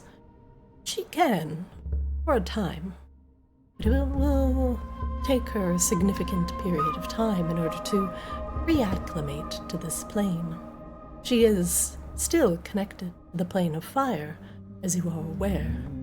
Your ley lines that also traverse underneath the ground are connected to this cauldron, providing it a direct way to the plane. Well, I like having the cauldron, but I don't want somebody trapped in it. She's been trapped in there for a significant period of time. It is what makes the cauldron magical, so to speak. She kind of turns awkwardly to Raine. That cauldron's kind of part of why I am who I am now. I don't think I know what you mean. So when we first found this place, they had kidnapped me. And Kazo and Tugub and... Oh my god. And Azrael. Jesus, we were just talking about him for a fucking hour. My brain is That so guy. good today. That guy rescued me, and then we found a dragon heart in that cauldron, and you could probably math out the rest of that. Oh, wait, so you're like actually a dragon? Yeah, I ate the dragon heart. Paya looks over at Raine. Much like the consumption of mortal entities as they embrace otherworldly essences, the power of the red dragon's heart was partially preserved by the cauldron's simmering magic. Although long dead, Grebella, she clears her throat, consumed this necrotic heart. And perhaps It definitely wasn't on a dare. Perhaps partially because she too is undead. It did not destroy her utterly, and in fact, has fused with her incomplete form. So you're kind of like Wang Doodle's mom then? Yeah, that's why we get along so much. Wait, so can you turn into a Doodle has dragon? 2 moms? No, Wang Doodle has one mom. Are you sure? I mean, technically I would have 2, but I genuinely don't remember the second one. Grebella makes a face. I don't think so, but maybe the dragon before me? Wait, so let me get this straight. You're a dragon. You have a fairy imprisoned here. Yeah, I You're didn't know on that top till of ley lines. recently. And you Yeah. also have an imprisoned lich. This is like a proper dragon's lair, Grebella. Yeah, I got some weird shit going on. This is like a proper dungeon crawl. Yeah, Well- we did that when we first came here. Definitely didn't find anything else weird in here at all. Oh, look over there. You can see the drug pigs. God damn it, Russell. I'm sorry, drug pigs. So the They're very good at finding kobold meth. the Wait, I kobolds should have really said that out loud. There's no kobold meth here, Wang Doodle. there's not anymore. When we got here, they were very much under the influence. Oh, But you could easily make more. You have an entire cooking setup here. Wang Grebella Doodle, just we have to facepalms. cook. Oh no. Oh god. Anyway, Miss Mom Pan. put down a secret recipe, okay? It's fine. We can get this operation going in about like 2 weeks. Do whatever you What the gotta fuck are you talking about? do to Kobold get her. meth. Oh my god. Yeah. Grebella, your kobold friend Kaz has been doing his best to learn the secrets of the cauldron, although he cannot speak with Scala as readily as I have. He's been able to utilize some of the cauldron's magic and produce you various potions. I see Yeah, the one that you he was picked up. fun. Yeah. It has the essence of strength. It's possibly one of the more powerful ones he's been able to concoct. Oh, I don't want to use it. How You do I don't just drink don't- it. Chugs I don't it. want to drink it right now. I was just trying to drink it. But now that I am here, and I can help manifest Scala from time to time, Oz will learn steadily. Well, that's good. And as I was gonna say, I don't. If you could free her, we'll figure something else out. Like having the cauldron's cool, and it's definitely She kind of scratches her head. kind of part of my story now. I don't want anybody trapped. I don't like that. Unfortunately, her bindings are beyond my capabilities. She has been forged in a different flame than where I come from. She is part of the plane of fire, similar to me, but also part of the dreaming. I am not a nurturing soul.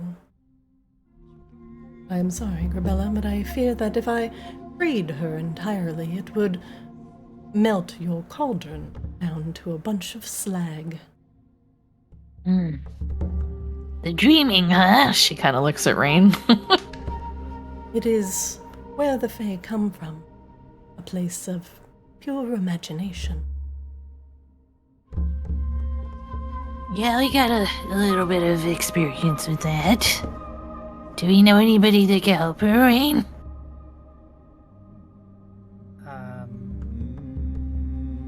It depends on what the definition of helping her is. What does she want? Does she want to be free? Does she want to go home? Peya looks at Scala and says something in a language I'm not sure any of you speak. Do any of you speak Ignan? No. Nope. I speak Sylvan, which is a Fae language, but... Draconic and Primordial, that's what I got. Peya says something to Scala in a language that sounds like a bonfire crackling over entirely too dry wood.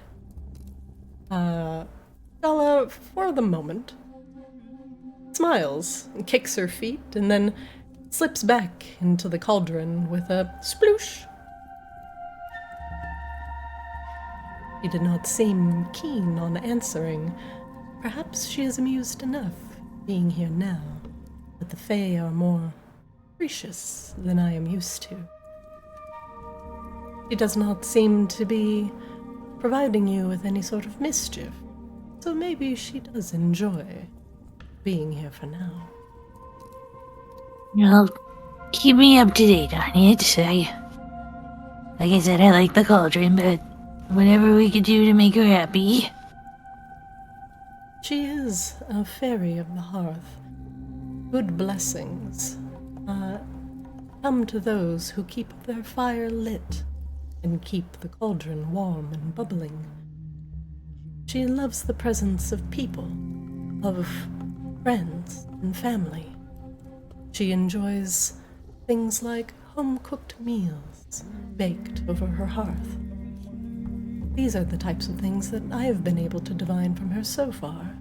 But upon specific matters, like what exactly she wants, she seems content with just repeating the purpose of a hearth, warmth, togetherness, family. Okay. As long as you have those things, I'm sure she will be content. Okay. And Kaz learning how to work with her is good. It's very good. Speaking of which, Annalise told me a little bit about, well, this area, the fertile ground that you sit upon.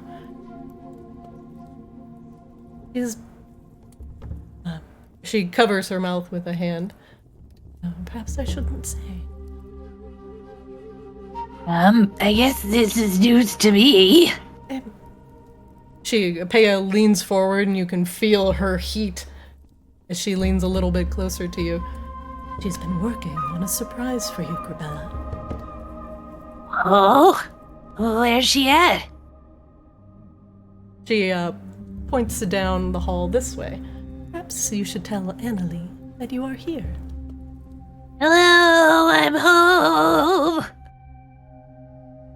You hear? Oh, is that Grebella? Hello. Here's it. Ooh. Grebella! Oh my god, hi! How's it going? Annalie comes storming out of the door over to the east. She gives you a big hug. It's Grebella! good to see you. I've learned so much about your kobolds here. In fact, we've been very busy. In fact, I've been talking to some of your skeletons. Really talking, but they seem to be intent on excavating some larger areas for you, Grebella. They're so happy when you're around. You definitely need to get down here more. Hi, guys. She pets each of them on the head. Mother. Oh, we're going with that now. Okay. Annalie, make me an insight check.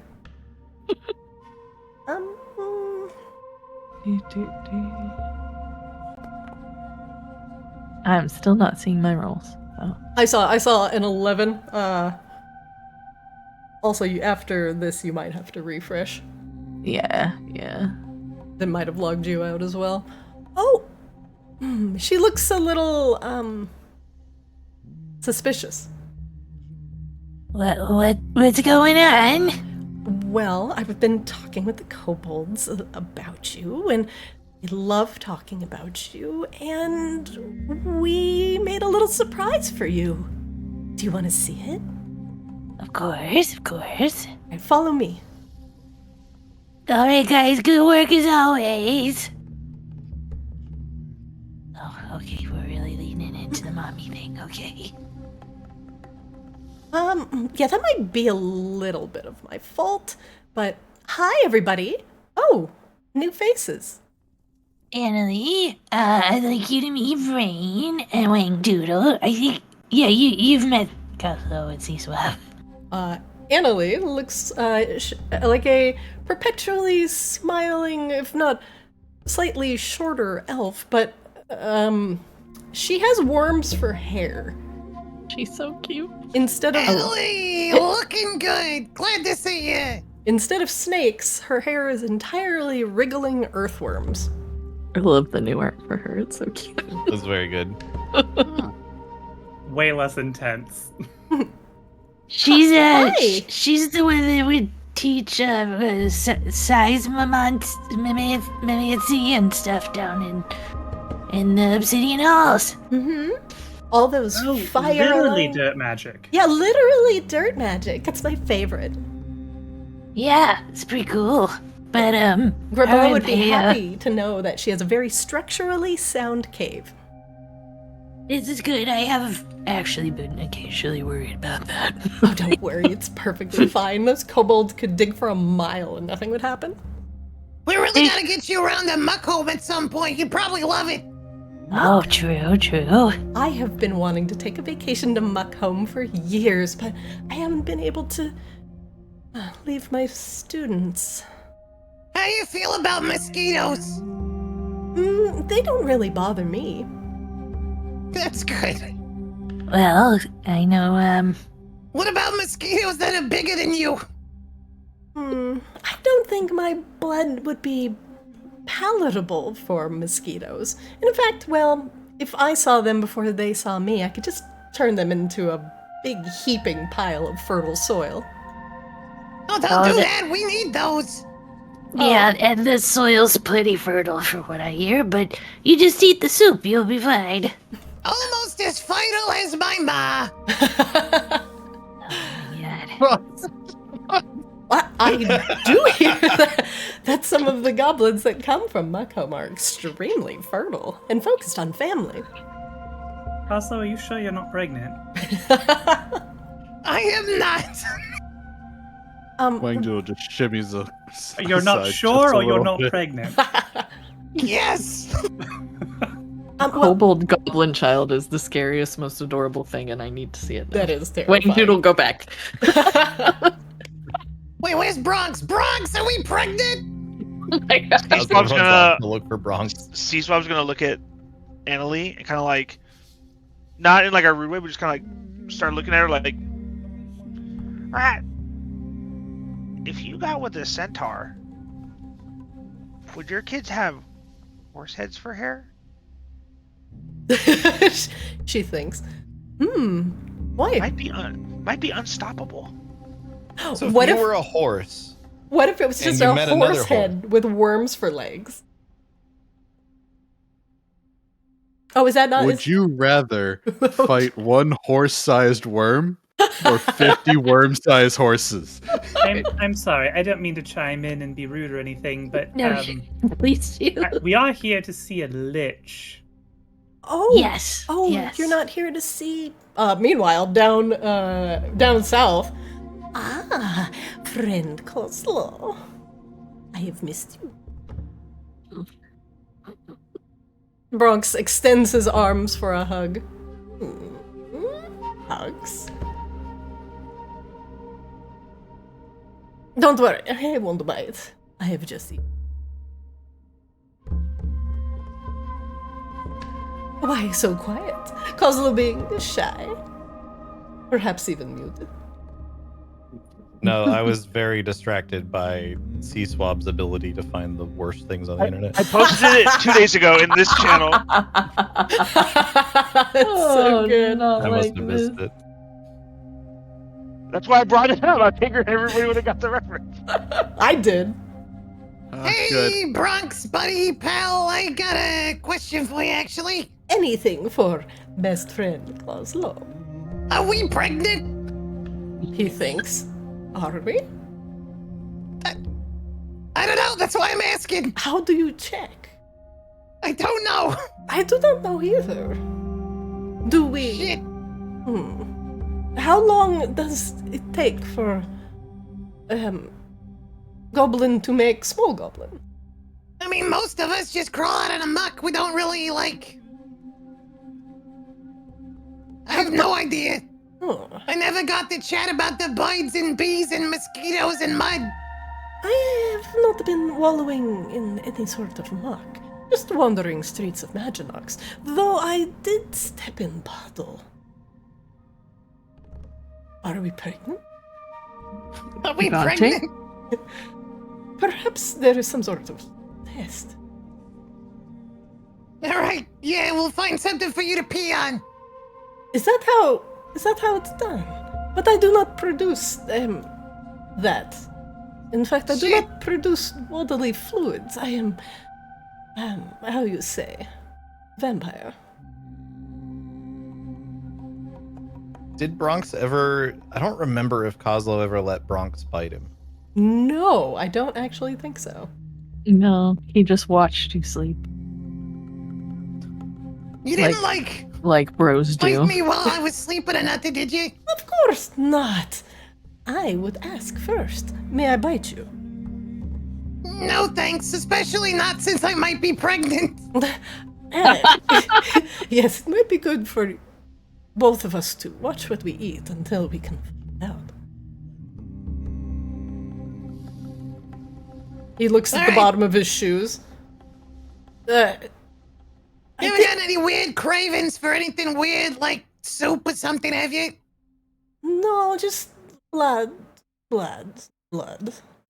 Any, like, weird bloods, like blood of macaroni and cheese? Does macaroni and cheese bleed? Perhaps if you squeeze hard enough, blood comes out of anything. Alright, we'll see about getting you some blooderoni and cheese. That would be very nice, friend Kozlo. Wait, do you like cheese?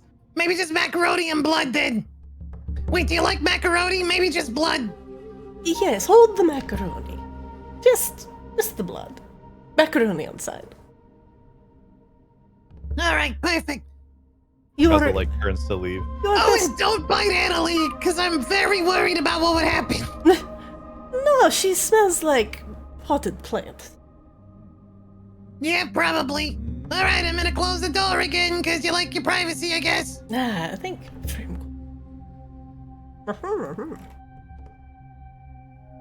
I have news.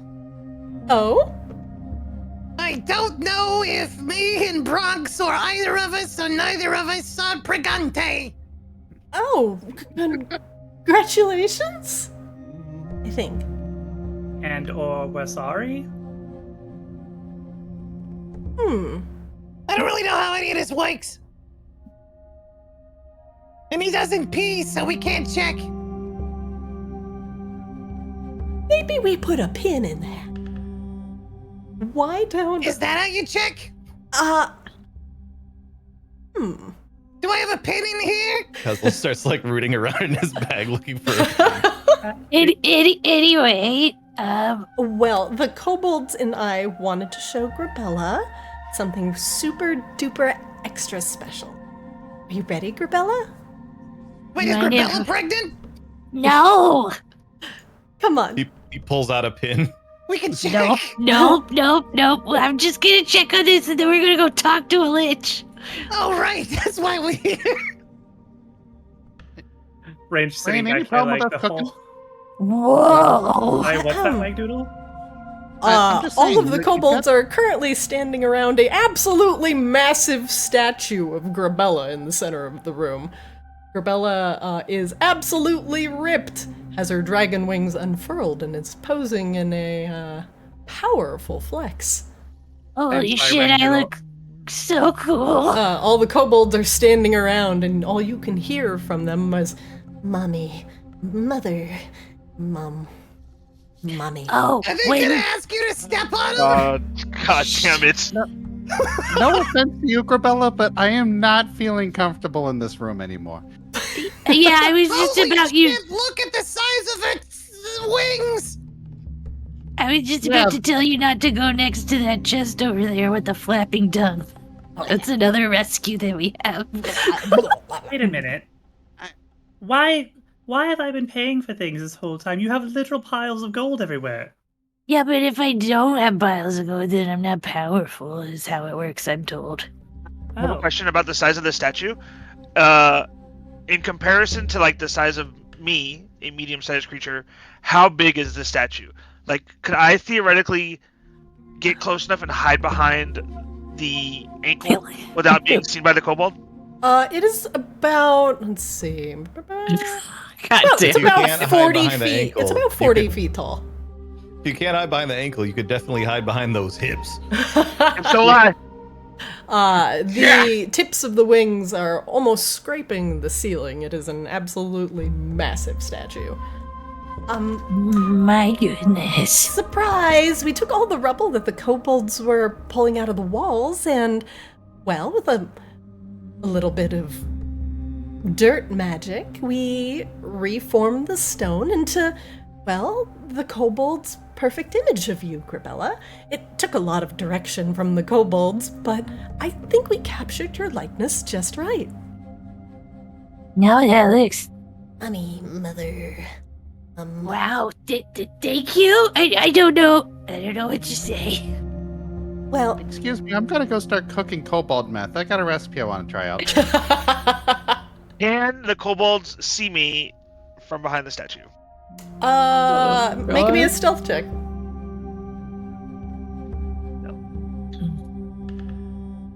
Oh god, he's gonna do the voice thing.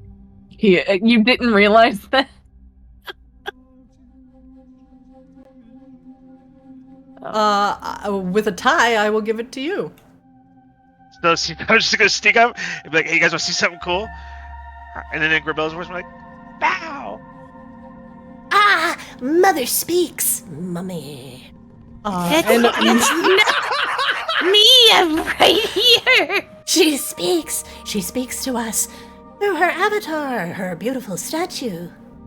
the kobolds all kneel in unison. Anything for you, mother. Our red queen. Grebella's voice is gonna go, "Mommy says, everybody dance now."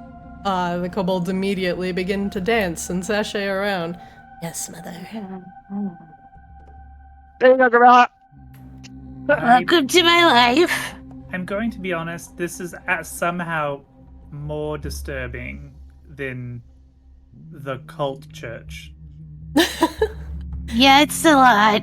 I'm still not used to it, but That's what we do around here, is we exceed expectations. Finally, He stops like in tears from like laughing from doing that and going like, "Well, Raine, you know what? You should probably have a better grasp of what's going on in your kingdom, I guess." Grebella's gonna go around and pet each of the kobolds. they're almost Thank you, guys. entranced by the statue, barely noticing you as you pat their heads. Mother's it's a little favorite. weird. So, Grebella, Annalie, did you say that the kobolds quarried all this stone?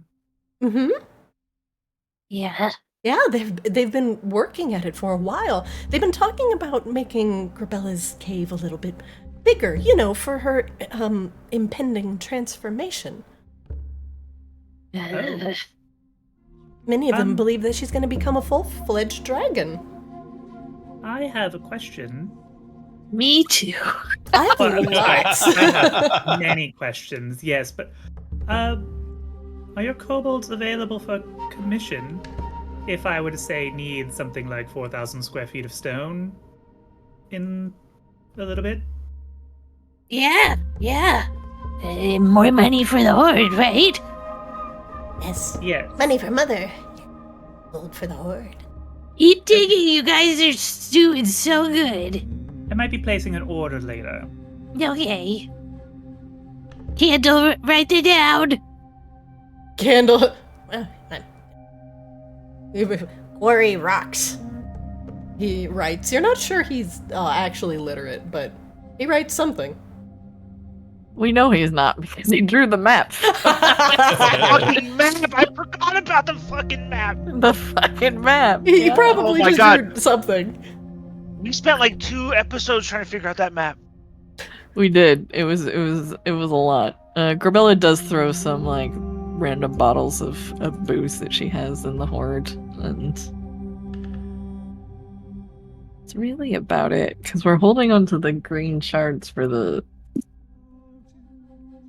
clockwork things, I believe. So Mhm. Oh yeah, I gotta go back to your pyramid at some point. So is the Lich in here then? I know, she's in a very small tunnel the other way. Thank you, Annalie. she's getting a very big hug. Oh, well, I just, shaped the stone a little bit better, but your kobolds did a lot of work gathering all the best rocks, and, well, I think we captured your likeness pretty well. Do you like it? I feel like I don't look that cool, but I love it. It's awesome. You do look that cool, Grebella. At least, well, the kobolds think so. Although they were kind of insistent about making you, as mummy as possible. He, kind of grins awkwardly. Yeah. I Well, think you look very powerful. Gazzo's gonna walk over to the statue, pull out a little measuring tape from his artificer kit, measure the circumference of the statue's hips in comparison to the statue's legs, then go back over to Grebella and do similar measurements. They're a little off. Perhaps a bit exaggerated. Your kobolds like you a lot. yeah, they really do. And now I feel like I gotta work out for it. Yeah, I mean, you keep patting them on the head. I think what they really want you to do is more Yeah. She foot just pat sort of thing. She shushes him. Well, Annalie, you're always welcome down here for as long as you want. I've been enjoying the company of the kobolds. And besides, they haven't been getting into any trouble. After we built the statue, they've been honestly pretty entranced by it.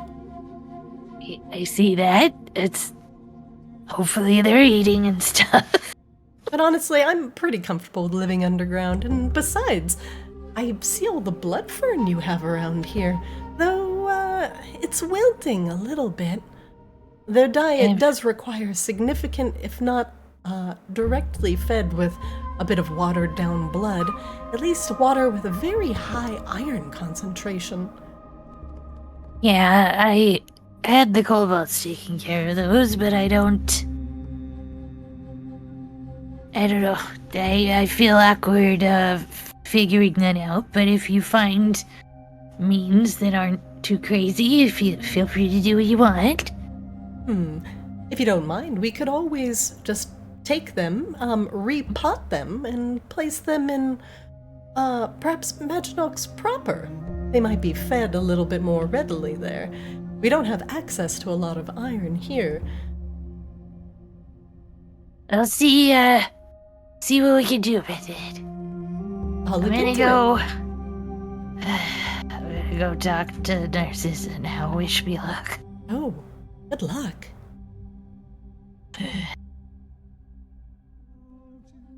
Oh god. I've forgotten how to walk. Well, we should head downstairs. And then around the corner, and then more downstairs. Anyway, this way, Raine. The hallway to my right is where Bronx lives. Wait a minute. Wang Doodle, come on. Oh, Grebella! You hear Annalie from yelling down the hall. Yeah, what's up? Oh, I'm so sorry. I forgot to tell you. One of your friends who's been working really hard on bringing the Vaki up from Vakaris, Vulka, she took a bit of a wound and she's resting in one of the rooms. Oh no! We've been trying to, well, keep the kobolds kind of quiet so she could sleep. But you may want to confer with her. Oh, Vulka, no! Vulka is currently in bed. One of her legs is wrapped in a tight bandage. Sweat adorns her brow, which I don't think you've ever seen Vulka sweat before. She's lying on the bed, groaning a little bit, as one of the kobolds feeds her a heaping bowl of cauldron stew. What happened? She just looks at you with bags under her eyes. I haven't been able to sleep much, but I've been going down into Vakaris, back and forth, and our last foray down there to get some of the Vaki out of Vakaris, we ran into some Magmorans. Fortunately, I took a little bit of a wound. One of them carried a nasty mace and smashed my thigh with it. I think I may have shattered my leg. Kazo will step up and be like, Wait, hold on. This is a good opportunity. I want to try something. I'm not very good at making people feel better. I apologize for whatever Cosmo's about to do to make you feel better, but, I mean, I got the goop. I could give it a goop, but I want to try something. Okay. Vulka You okay looks with too that? tired to argue. Go on. Kazo will look like he's deeply channeling for a moment, really, really thinking and meditating on something. And he is going to cast. It's probably not going to actually do anything, but he's going to cast Spare the Dying on Vulka.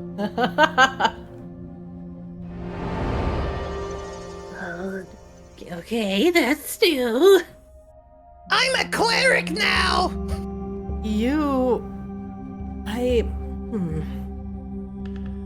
Not sure. Because thank you. I feel spiritually better. She manages a faint smile.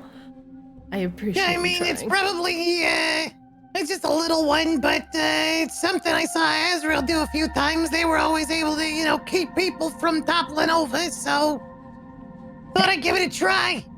Well, at least I don't feel like I'm on the precipice of death anymore. Thank You want some goop? I got some goop. I will pass on the goop. It does work. Grebella says begrudgingly. Honestly, Grebella, she turns and looks at you.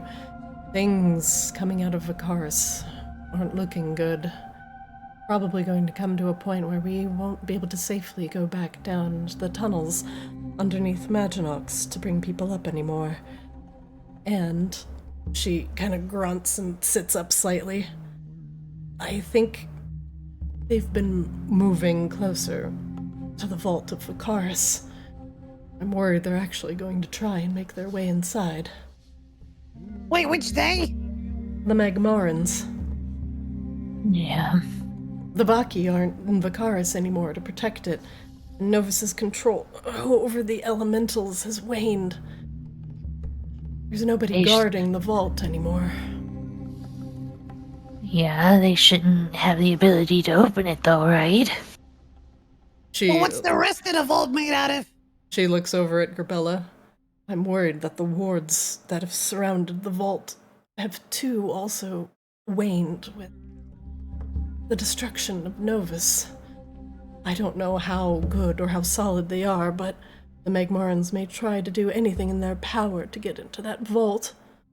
If they get their hands on the Obliteratus... She grunts and sits up. Going through Vicaris to get to the vault is an absolute no-go. The Magmarans have almost completely taken over the city.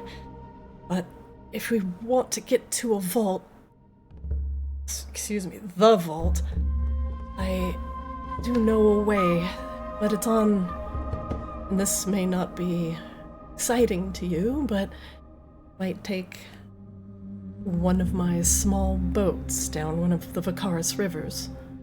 But our rivers aren't made of water, made of lava. Right. It can What are the boats made out of? Generally, a heat-resistant type of lightweight wood found on the outskirts of Paris. It can get you there, around Vicaris and around some of the Magmarans. They don't harvest or treat that wood like we did. But I can get you there if you want to check out just exactly what's going on, and if they've actually made their way inside. Well, you rest for now. We're gonna go talk with a Lich, and then we'll figure it out. Peya and Annalie have been taking good care of me. And although I did think my leg was completely shattered, I just feel like every bone in my body is just screaming at me. I've been working non-stop for days. You need to rest. I know you want to fix everything, but if you break yourself, there'll be no more being able to fix things, right? She puts her hand on her shoulder. Understood. At the very least, I could pen you a map to where I've hidden my boat. But I'd prefer to take you there myself. Just give me a little time. Do what you need to do with the Lich. I'm not going anywhere. Okay. She Well, pats the kobold on the head. While you're here, I have a curiosity. Something came up. How well would your people be able to live in the elemental plane of fire? He thinks. Our protections that we've had against fire were somewhat severed with the ending of Novus. Here we don't have the same resistances as we once did. If we were able to fix that... If we had the beseeching of and the blessings of a powerful patron from the plane of fire, it is possible. We, heard about some city that's apparently, in that plane of fire that we're thinking we're probably gonna need to go and check out at some point, and it might make a, good place for, the Vaki to end up. Something a bit more permanent than shacking up with the Hibachis. Yeah, I also told Jib that anybody that does want to work, that there's a place for them down at the docks. We're trying to do some stuff to slowly get things back to not how they were, but close enough. We do think we know a guy as far as the beseeching part, but I don't know. It all makes me a little nervous. We would need the blessings of a powerful patron. Provide us with those resistances for the plane of fire for us to actually live on comfortably. Someone that, well, could trust. And someone that would not ask so much in return. You remember Azrael? I do. What does Azrael have to do with this? Maybe you should start praying to him. Vulka thinks. Is it So simple. What does Asriel... He might be the literal answer to your prayers. He's been, very busy. Once I gather some of my strength, I will go to the fires, at least the ones in your cave, and do some meditation. There's Perhaps- also a church. Some of your people have already been going there, actually. Church. To Asriel. Yeah. He nods. I'll be He sure would to seek it out. certainly, you know, Azrael, he would certainly take care of your people and not ask for what was asked of you guys before. I know, Asriel, they would love to have an entire nation of people as pets. Friends. Yeah. Vulka kind of frowns at pets, but it looks like Grebella's. She says friends.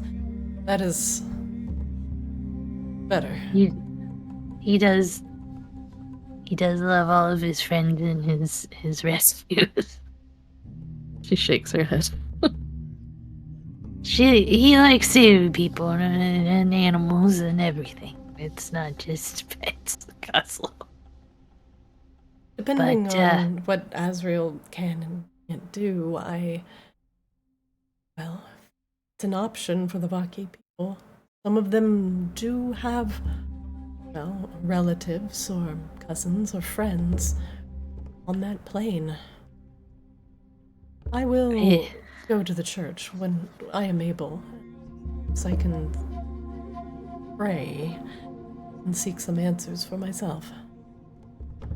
He obviously is working his way towards it, and it would take time, but it is a potential solution for a lot of things, and that's something we've been trying to find since all of this happened. I know you know that, but... Well, there was an assassination attempt on me when we were out at sea. I'm glad you're all right. Yeah, don't eat boat carrots. But it was a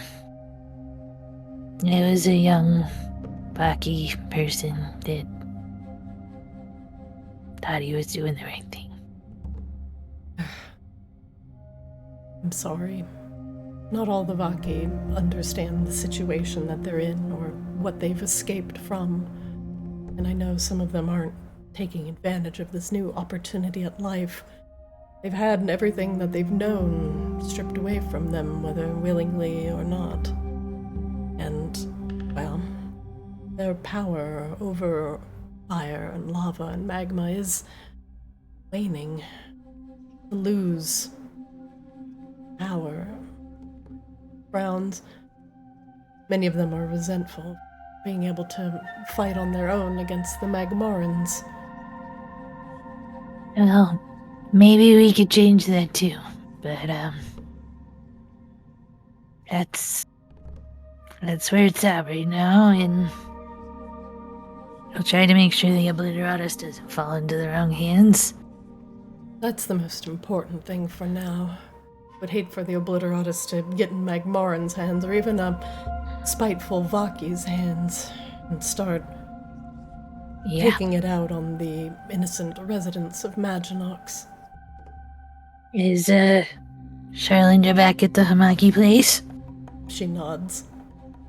She's been doing her best as a, kind of an emissary between Hamaki and Vaki, explaining the situation without pointing fingers at anyone. She's been doing good. She's a lot better at things than she gives herself credit for. True. Vulka puts her head back on the pillow. You rest and look into the Azrael thing. It's gonna feel weird at first, but you know he's a good guy. Whatever Good may person. hold some answers to the Vaki that still crave that connection. Plane of fire. Getting mad.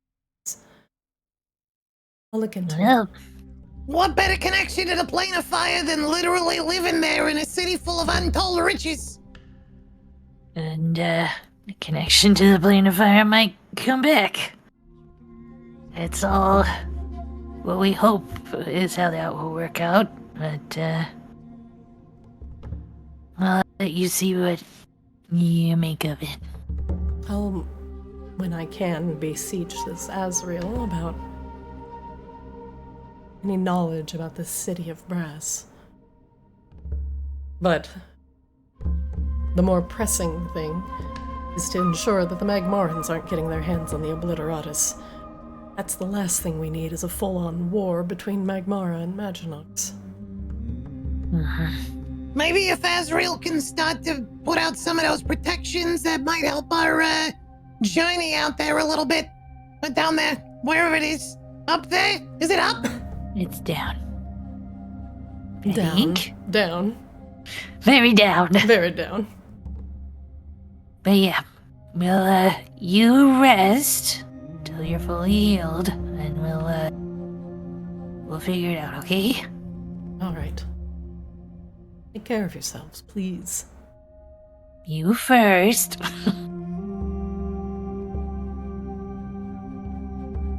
Mr. Ticklefingers! HR?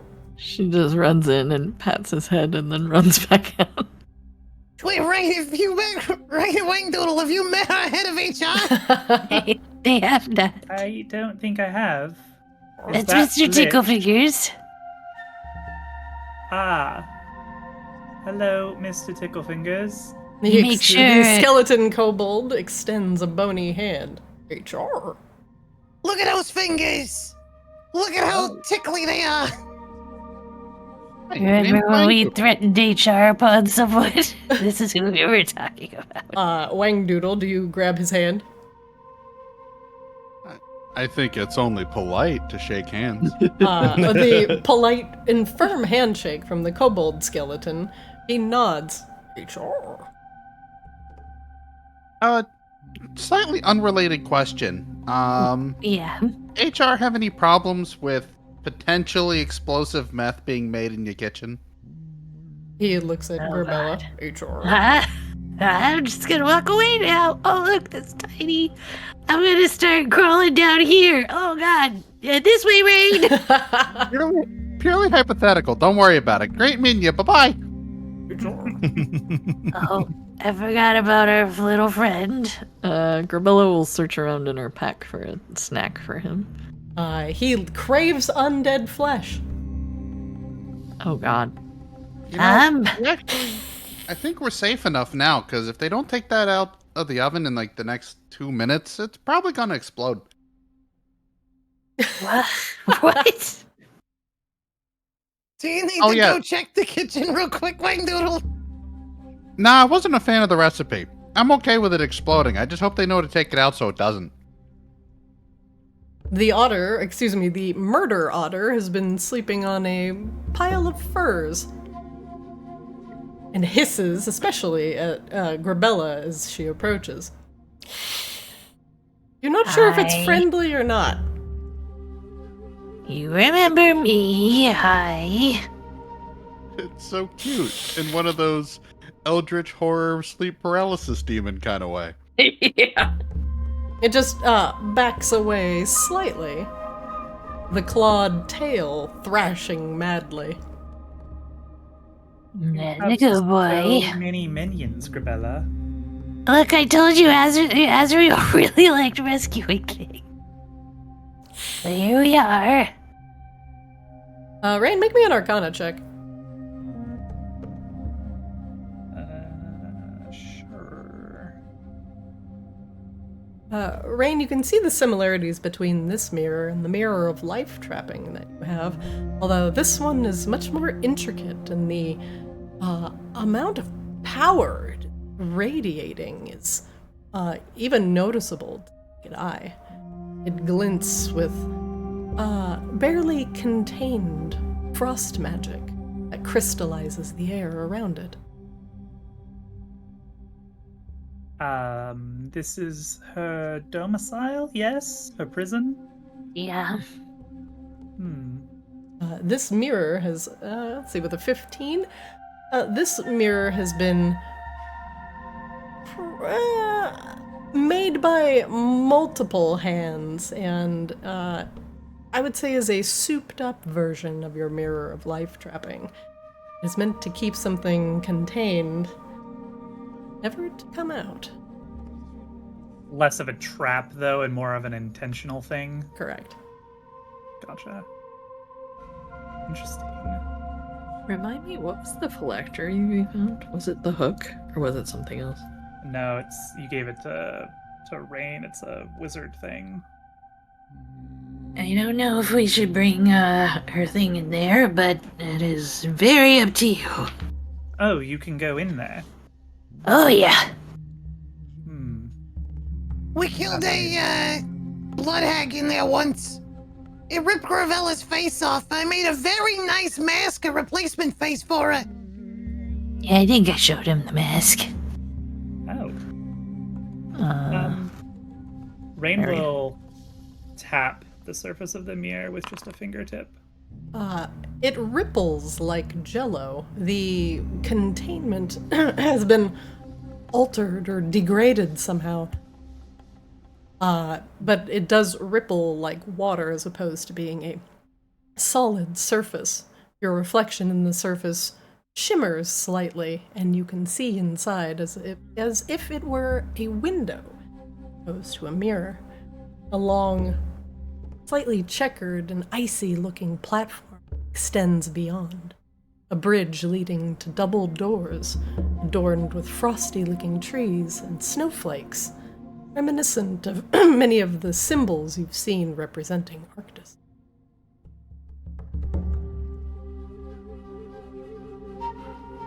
Well, are you there? You have visitors. It does not respond, and continues showing you the inside of Narcissa's chambers as opposed to your own reflection. Eventually, the shimmering reflection stops. All right, give me a moment. Okay, I can try next if you... No, please don't, Grebella. Okay. Raine is going to unattune from mana flow temporarily.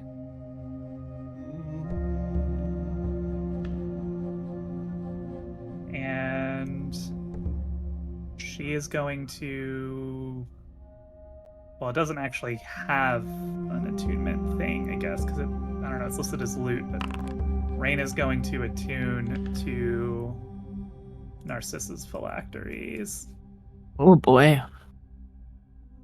Okay. Raine, you will take 4d10 frost damage. Yeah. You want me to roll it? I do. Raine, you immediately take a 20 damage as the chills of a sear flow through you. The rest of the group see frost begin to cover Raine, starting from the necklace, going up her neck, down her body, covering her clothes, causing her hair to go stiff as a board. Her ears start becoming red with frostbite. Even your eyes begin to go slightly blue. And then the cold snap stops, and bits of snow begin to fall at your feet. I'm reloading real quick because I still can't see rules.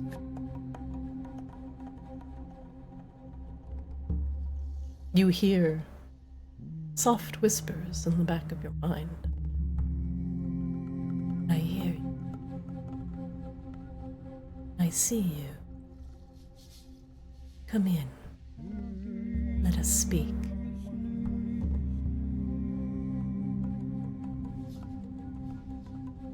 All right.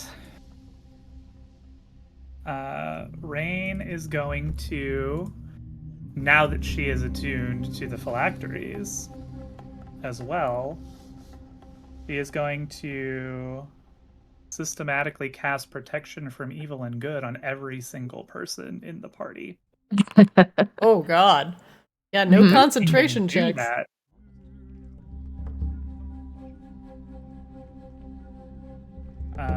Raine does not need it, though. Because Raine kept the Lucaris' scale. Oh, the music is foreboding. I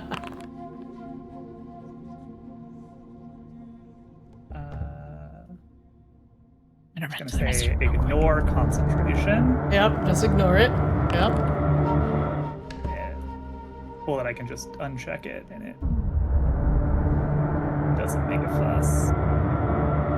Raine, your spells, instead of being very strongly arcane attuned, are all rimmed with frost, and you feel the recipients of the spell feel an unnatural chill compared to the heat of the Church of Eternal Night, or even Grebella's cave. Grebella's getting a phone call. The spell comes with music. The music was too foreboding. This is too happy. Oh my god, I think she stepped away for a second. There's I'm gonna go fix this. Amazing. That is amazing. Actually, I need we'll take this for a quick bio break. 3 minutes. I'll be right back.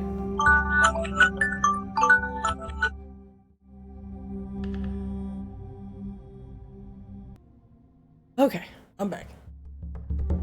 Welcome back. We returned. I think Grebella, so, but I'm here. Swab Wangdoodle? I'm here. Grebella I have to find Casa? a video every time that alarm sound plays. We'll wait for those two to return. Seeing if I can find the YouTube version. I know it exists here somewhere.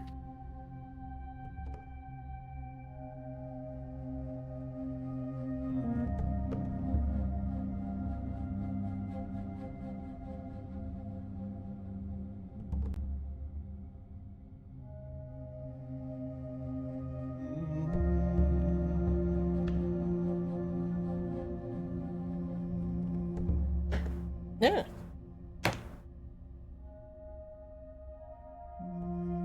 Thanks, I hate it.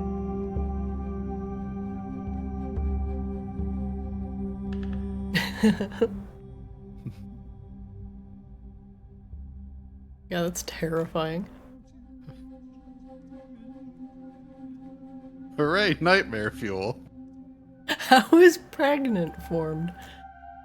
Nightmare, nightmare, nightmare, nightmare.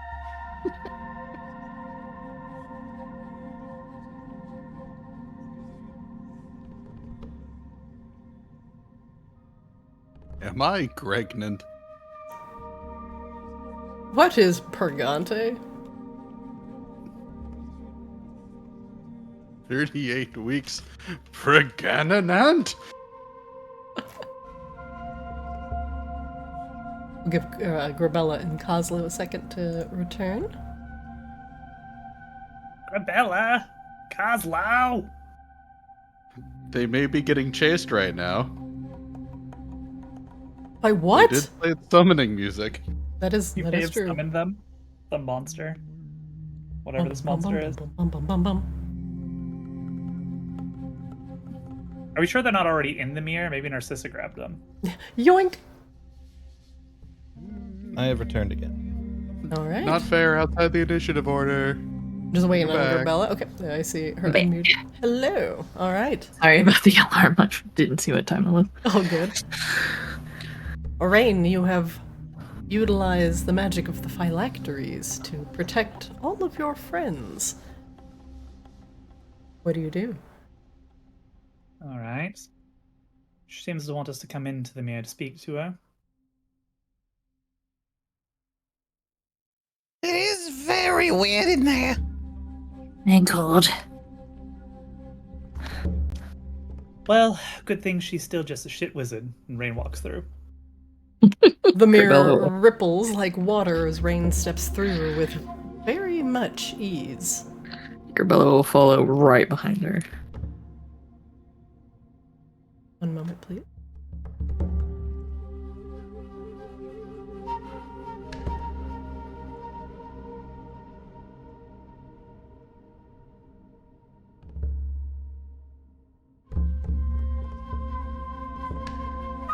I don't think Wangdoodle has been in here yet, and Raine hasn't been in here yet. Nope. Don't think I've been in here yet. I mean, that's a good summary for Wangdoodle's total adventure at this point. Don't think he's been here yet. Raine, you step out onto an icy glacier. Thick slab of ice is under you, and you can see shadowy forms underneath it, trapped in perpetual stasis. A bridge floating on top of the ice, made of large symmetrical snowflakes, provides a platform that goes across this massive precipice of ice. Snow falls from the ceiling in odd and magical ways. You can see as the darkness parts, the bridge goes across the ice into another platform where statues made of ice stand in eternal vigil. The very end of the chamber, frozen in perpetual stasis, is the large form of Narcissa. The Lich does not move, and she seems to be just as one with the environment around her as the statues and the trees are. In one of her frozen hands, she clutches a slightly glowing flower that sits in her lap, a representation of the souls that she claims to shepherd. The large statue, frozen in time, does not move, though there is a light, just a slightly dull one, coming from the eyes of the statue. The rest of her, ears, hair, and all, seem to be melded with the floor and the walls that provide a bit of cover in this icy chamber.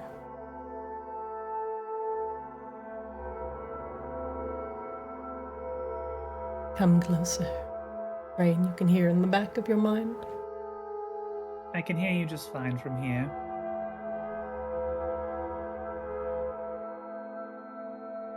I won't Raine puts bite. an arm on Grebella's shoulder. Yeah, we've been over there before, but Kozlo will preemptively get out his force ballista, just in case. I'm not worried about your bite. I can sense you wearing my phylacteries. You are either very brave or very stupid. Well, I don't know. You're the one who's trapped in a mirror. You know, it's not very fair to say that. I mean, it's a fine line between genius and stupid. You don't really know until you cross it. But I agree. You know, we're not stuck in mirrors. You are a new face, and so is the small kobold. Come to gawk at Narcissa's rest. Aim to give you an opportunity to negotiate, perhaps. You have my phylacteries. So I Yes, suppose you noticed. the negotiations will start with you. What is it you want?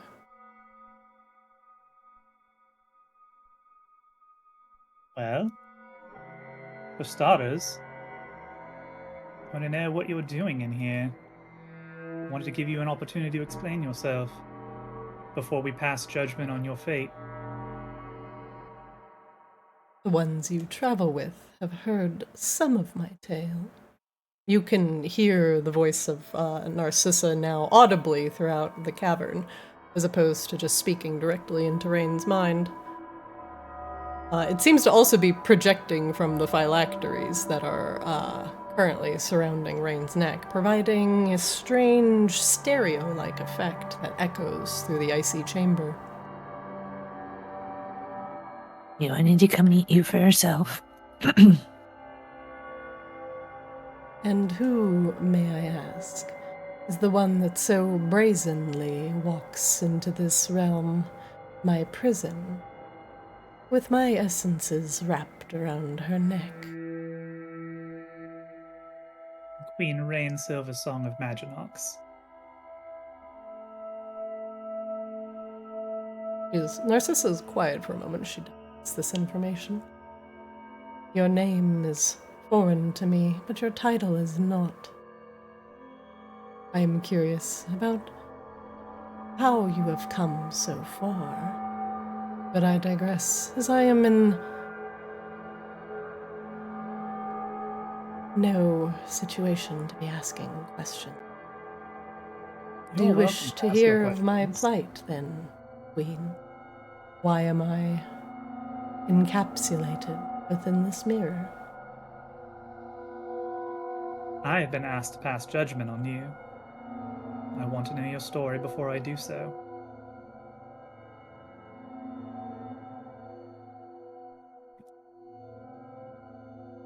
Very well.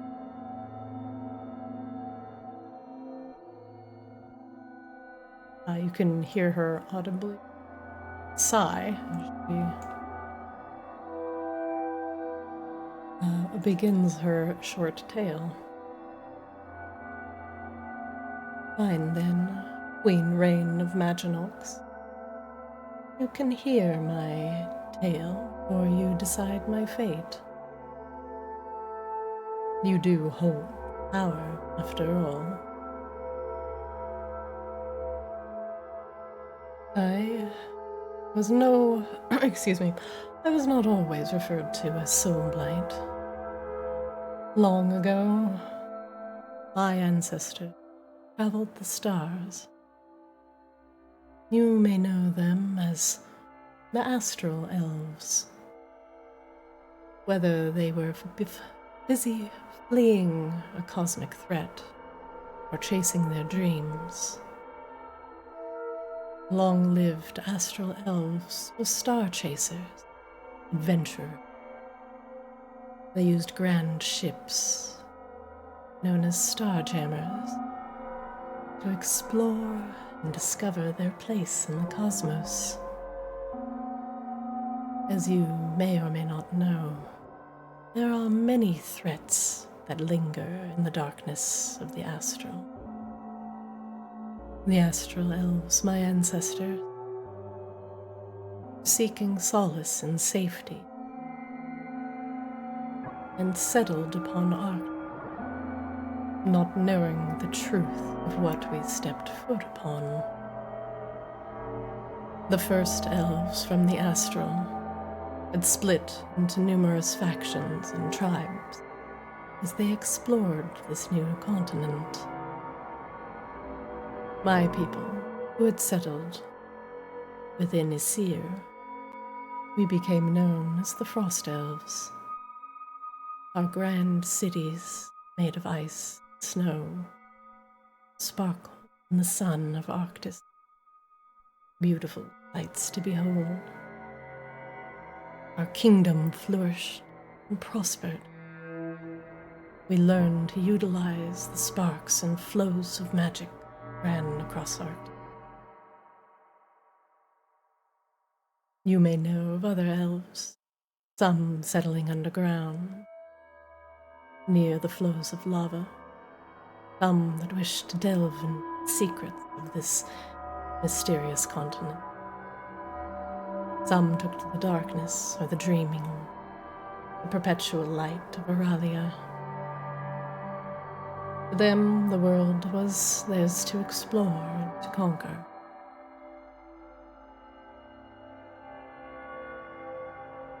When I was young,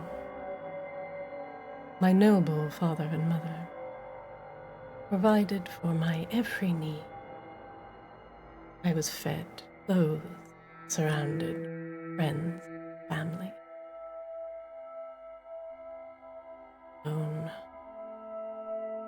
The kingdom I grew up in within Isir seemed to be in perpetual stasis. For the Frost Elves, we had all of our needs met. For all intents and purposes, you could say they were frozen in time. Not literally. Time passed as it normally would. Years upon years had passed. The Frost Elves were frozen in contentment. Ages continued. The continent became suffused with short-lived, passion-fueled humans. Beast tribes warred against each other for territory. No one encroached upon the Frost Elves. I grew older. I became restless.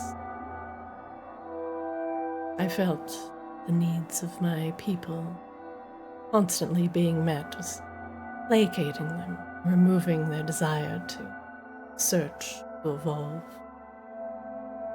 And I grew frustrated with their lack of action, their only desires being creature comforts. I searched for meaning, anything regarding my ancestor. They had this endless desire to scour the astral seas. What had happened? Was it only fear that driven? Did they lose sight of being explorers? I looked for answers. I looked for the Starjammer, the ship that originally brought my people to Arctis. I pleaded with my parents to show me the ship. I wished to learn our history. They refused. I scoured every inch of Asir, looking for the Starjammer. Though it may surprise you, I made friends along the way. I lost friends along the way. I met a young, handsome elf named Vakaris. We fell in love. Years passed. Adventures were had. And I had found the Starjammer. And something else with it. And hidden within a crevasse, guarded by the most foul of elements. Deep underneath the ice of Asir was the Starjammer. The knowledge that was buried with it was never intended to be found. Opened my eyes to the nature of Arctis, as you currently know it. It spoke of the horrors that crawled across the astral seas, the things that lay in wait in the space between stars. Opportunists, horrors, world eaters. It took years for me to digest this knowledge. Was scribed into tomes and into the ship itself. It spoke of the astral elves, dodging threats, dangers, and they struggled to find safety in cold and unfeeling cosmic sea. I devoured every piece of information I could find on that ship. Years. I scoured where the ship was hidden to find out why it was hidden there. Underneath the earth, trapped in the ice, frozen in time, I discovered the nature of Arctis. Similar to the astral elves, Arctis, the continent that you currently step foot on, flew across the cosmos, a great astral dragon, pursued by his own demons, figurative and literal. He too searched the great darkness, how to escape his current situation. For his broodmother, Tiamat, wished nothing more than to devour her progeny, folding in their power to her own. Arctis, who called himself the Great Preserver, ran across the astral from his crazed mother. flying all across the cosmos in search of solace. Though much like his scheming mother, Arctis was little more than a cosmic parasite himself. Arctis flew from planet to planet in his attempts to escape being devoured by Tiamat. Upon reaching a planet, he would land in an isolated area, taking the guise of an uninhabited, undiscovered continent, and he would hibernate. The life that flourished upon him would be committed to his eternal memory. Whatever lived and died upon his back would have their own essence mingled with Arctis's own, and would allow him to grow in power. All of our memories, feelings, experiences, everything that happened on Arctis would join with the memory of the dragon, and allow him to learn and perhaps find a way to dodge his mother's eternal hunger. Once Arctis found a way to escape Tiamat for another eon, he would take it. The continent would vanish, and the dragon would take to the astral sea. Life upon his back would end as he uprooted himself from the planet like a tick. He would take his accumulated and stolen knowledge with him to his next cosmic hiding place. His information was horrifying. Surely my parents knew this secret and fostered the environment that they did not promote panic within the elves. We are long-lived. It would be rare for one of us to live long enough to see Arctis's uprooting, the threat of annihilation always there. Wondered what kept the elves upon the back of Arctis. Why they didn't flee upon the Spelljammer as soon as they learned Arctis's true nature. I learned of Arctis's so-called Ascended, framed as heroes of the land, protecting the continent from incursion. A lovely framing of the truth. The power that shielded Arctis and kept his powers subdued and encapsulated did indeed need protection. But the Ascended also prevented exodus into the astral from Arctis to prevent the dragon from being detected. Arctis's chosen, these Ascended,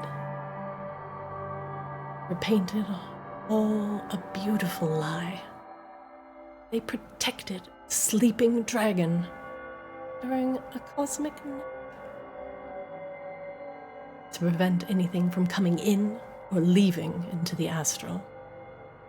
Too much activity would draw unwanted eyes to the slumbering beast, potentially revealing his true nature. The Ascended were painted as heroes, portrayed as noble defenders. They protected a parasite as it devoured the essences of those that lived and died upon his back. And if Arctis awoke, the Ascended too would be devoured. No one left to tell the true nature of the beast. There are people, the long-lived astral elves, or were we only receptacles to die, to send our experiences to the brain of a massive, cowardly parasite? Few would believe of such a tale. More of them loathed to leave the comfort, the home that we had built. The cycle Arctis perpetuates is a lie. We're not made of the recycled essence of those that came before us, just indentured servants in a massive cosmic game of hide and seek.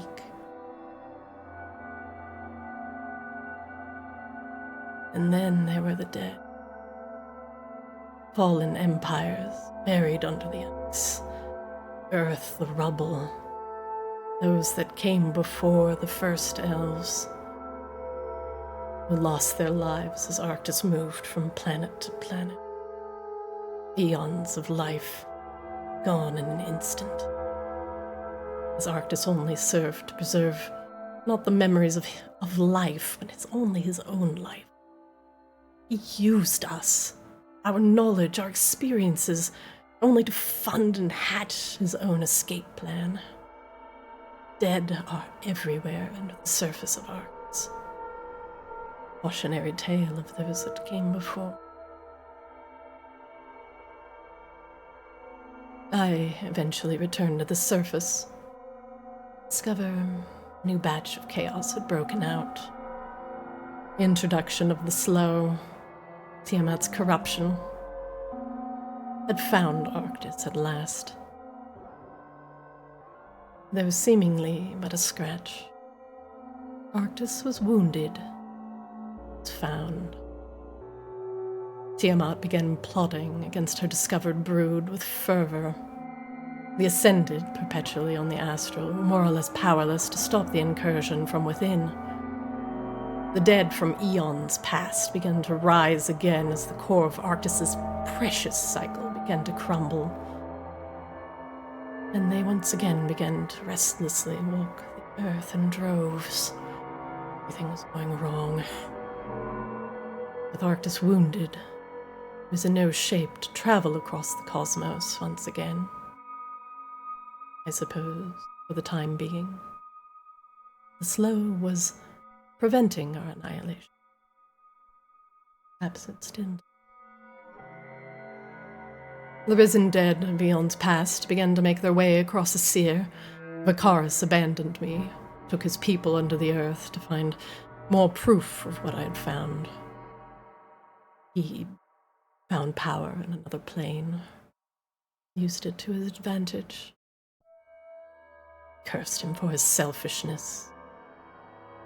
He never spoke again. My people did not fare as well as the people of Vakaris. Our kingdom was overrun. I searched everywhere for answers. I scoured the ruins of Verticula. The necromancers had taken root, destroyed by an impetuous elf that couldn't handle the power she harnessed. I found few answers, many distasteful. I could not personally fight back against the slow, or Arctis's Ascended alone. I could not leave my people to the fate of becoming knowledge fodder. But I learned of the nature of souls. I turned to the Frost Elf Kingdom. They battled back against the hordes of the dead. I spoke to them of the truth. It was too much for them to comprehend. They were too busy trying to fight for their way of life, not bothering with the truth that was directly in front of their eyes. The Ascended prevented our escape. Arctis was wounded, possibly dying. And my people were more content being something else's memory than fighting for their own existence.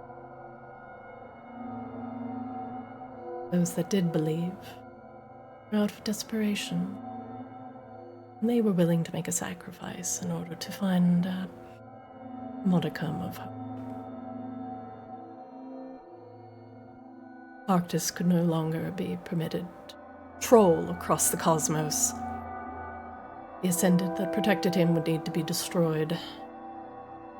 If Arctis's travels could end, there would be no need for this charade, the barriers, the Ascended. Arctis's death would ensure there would be no more uprooting of entire civilizations, no more persecution from Tiamat. She is trapped in the Nine Hells regardless. Arctis would simply become yet another landmass in a sea of planets. Those that chose to follow me allowed their essences to mingle with my own, providing me their power while preventing them from becoming one with a draconic parasite It would take more power than I realized to break the eons of knowledge that Arctis used to protect himself.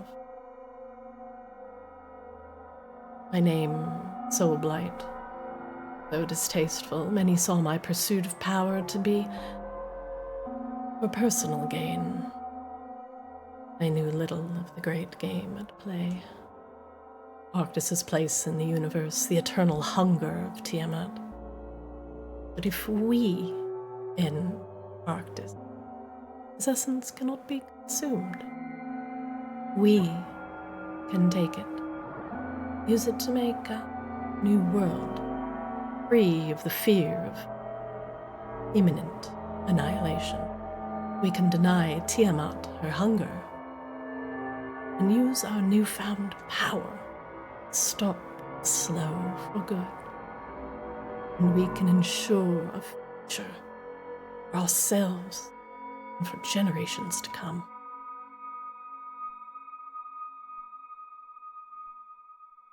That is my tale. Take it as you wish.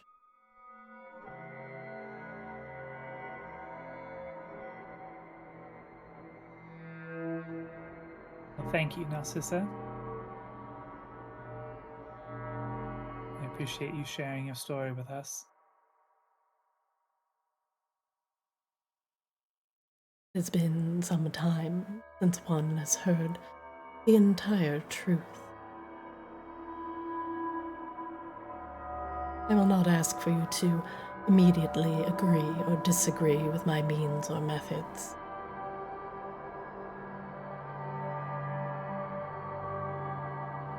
Well, I intend to ask Arctis much the same.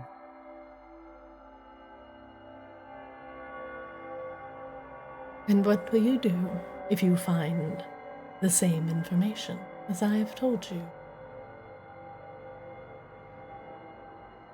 Your time is running out.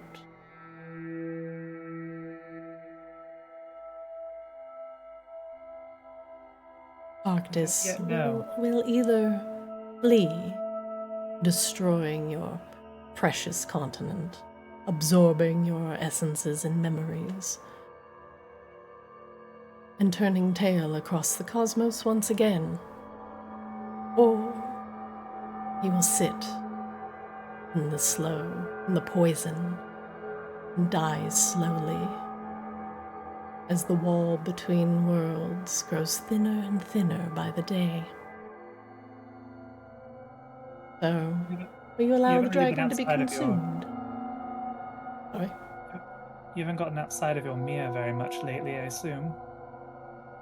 I don't think Arctis is going anywhere.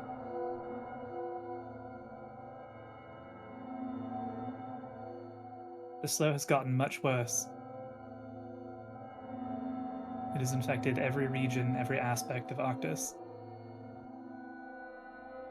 The wall between worlds already has incursions and tears. And it's not just Tiamat anymore.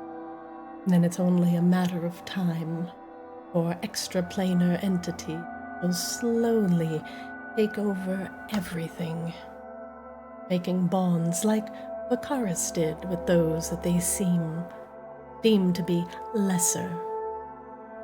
And Arctis will slowly die, and when the walls become just thin enough, the 9 hells will break through, and Tiamat will finally consume her progeny.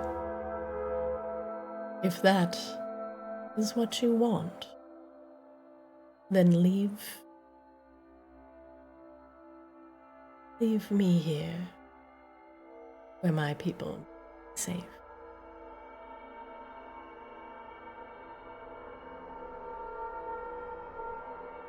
Your spelljammer.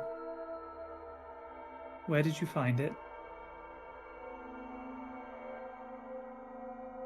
Is in a great deep crevasse within Isir.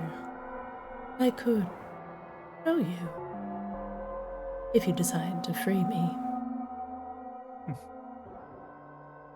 I don't think we're quite there yet. I am the only one who knows how to use it, pilot it, but we cannot escape Arctis. For the Ascended would bring their wrath down upon us. We would not make it out of the astral alive. You don't know that either. The Ascension was disrupted. The Ascended are weakened. Their protections already fail. Then it is only a matter of time.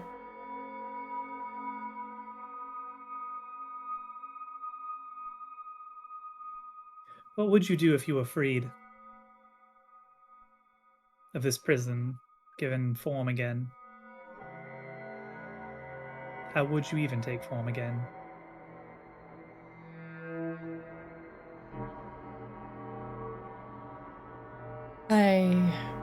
A physical body is easy, right? Simple to reacclimate.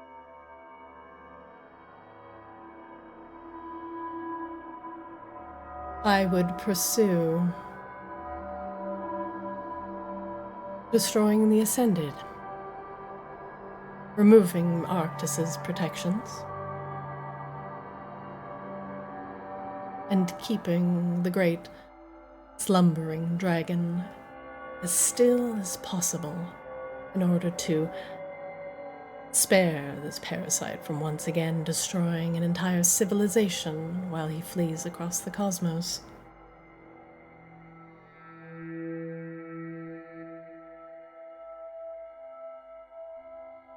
So you would stay and fight. You wouldn't flee. The horrors of the astral are numerous.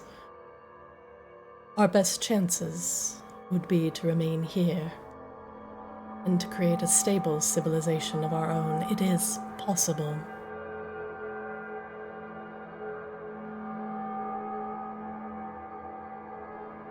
So you become just like your parents, our ancestors,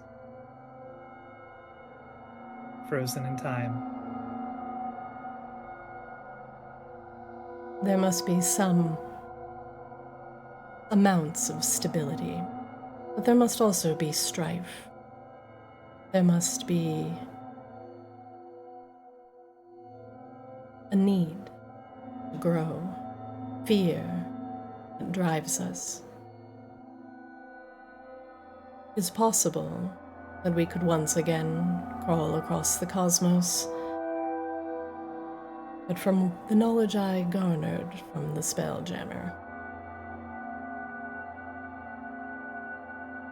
there are terrifying things that dwell in the astral sea, and we need to develop the strength in order to combat them. Merely freeing me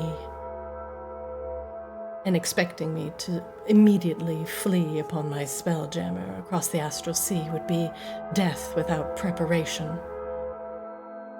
But instead of our knowledge going back into Arctis, it can be shared, grown.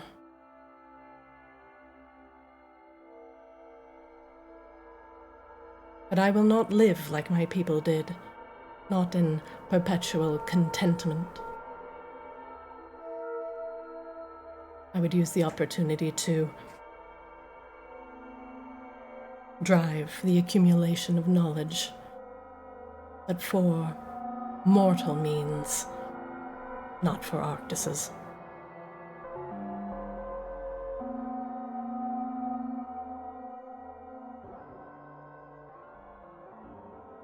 Well, thank you. You've given me much to consider. I regret to inform you, though, that I will not have a decision soon. I mean to probe Arctis himself for more answers. Perhaps even make demands of the great dragon himself. Go on, then. Find this mirrored truth. And if you speak to Arctis himself, you can remind him of his failure. I already intended to do so, but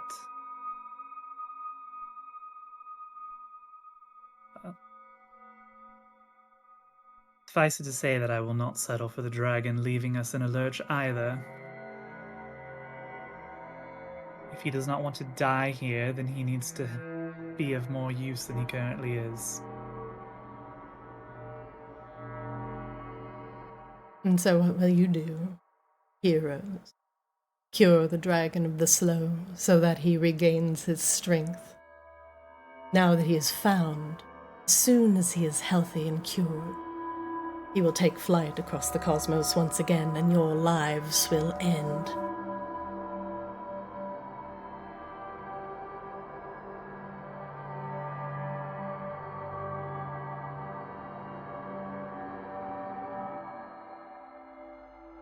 I do not need an answer. But I warn you, the faster you cure one problem, another will only take its place. I do not wish to die in service to a great cosmic parasite. Neither should you.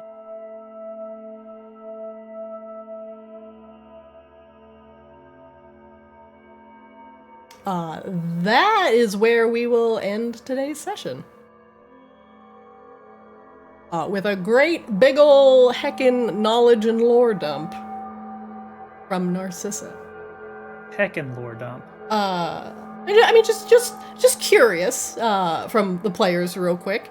How do you feel about Narcissa's story? Do you think she's telling the truth? I think she talks a lot of I shit don't. or someone's stuck in a mirror. I think she'll say anything to get some sympathy to get her out of there. Yeah. Wang Doodle, how do you feel about the slow potentially if it's cured and Arctis gets better now that Arctis is found out by Tiamat? Do you think it's better to contain the slow, destroy the slow? What do you think about it? Oh, I always thought, if you've got a resource, there's no reason to just get rid of it. You should find a way to maximize on it. Find some positive uses. Find a way to make a profit margin. I mean, a better country. Grebella, a lot of this stuff that she has been mentioning about Tiamat wanting to devour Arctis has definitely mirrored a lot of the things that you've been told, even by the whispers of Tiamat herself. Do you think Narcissa's telling the truth? I think it's her version of the truth. And I do think C-Swab's right. She's trying to gain sympathy and get her way. But I don't think she's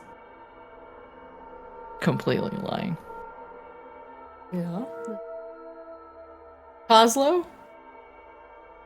There's always some elements of truth mixed with embellishments and stuff like this. True. Given the information, would you free Narcissa or no? Probably not. Yeah. Make the rounds first. Yeah, exactly.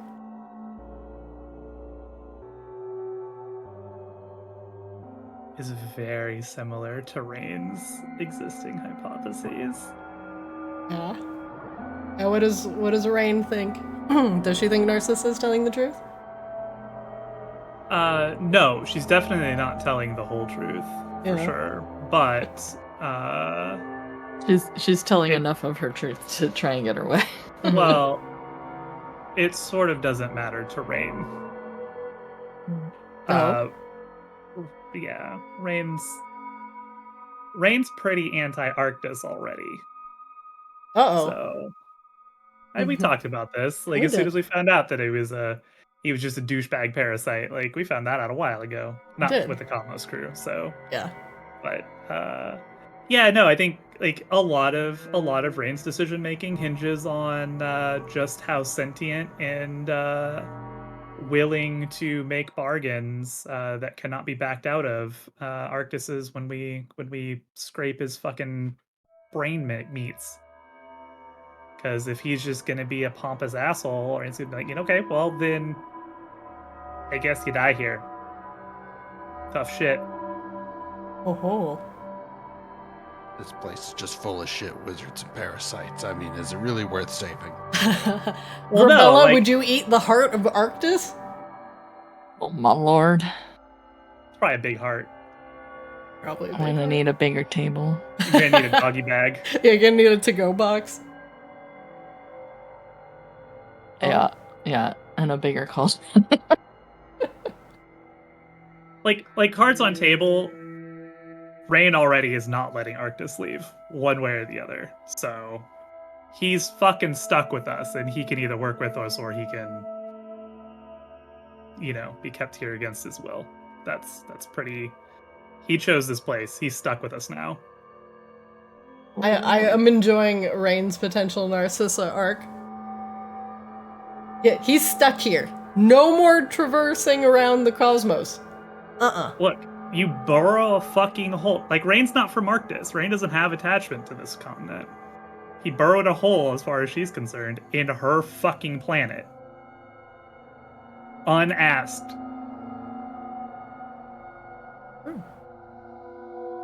He doesn't get a fucking hitch a free ride and then peace out. Well, I greatly look forward to seeing how you all prevent or perhaps combat Arctis if he decides to peace out and absorb the memory of everybody living on him. Wangdoodle, large, slow collar. Thoughts? Yeah. How big you need it? How wide across is Arctis? Gets measuring tape. Like 2,000 miles? Grebella is gonna have to hold a lot of things. How many Grebella's hip widths?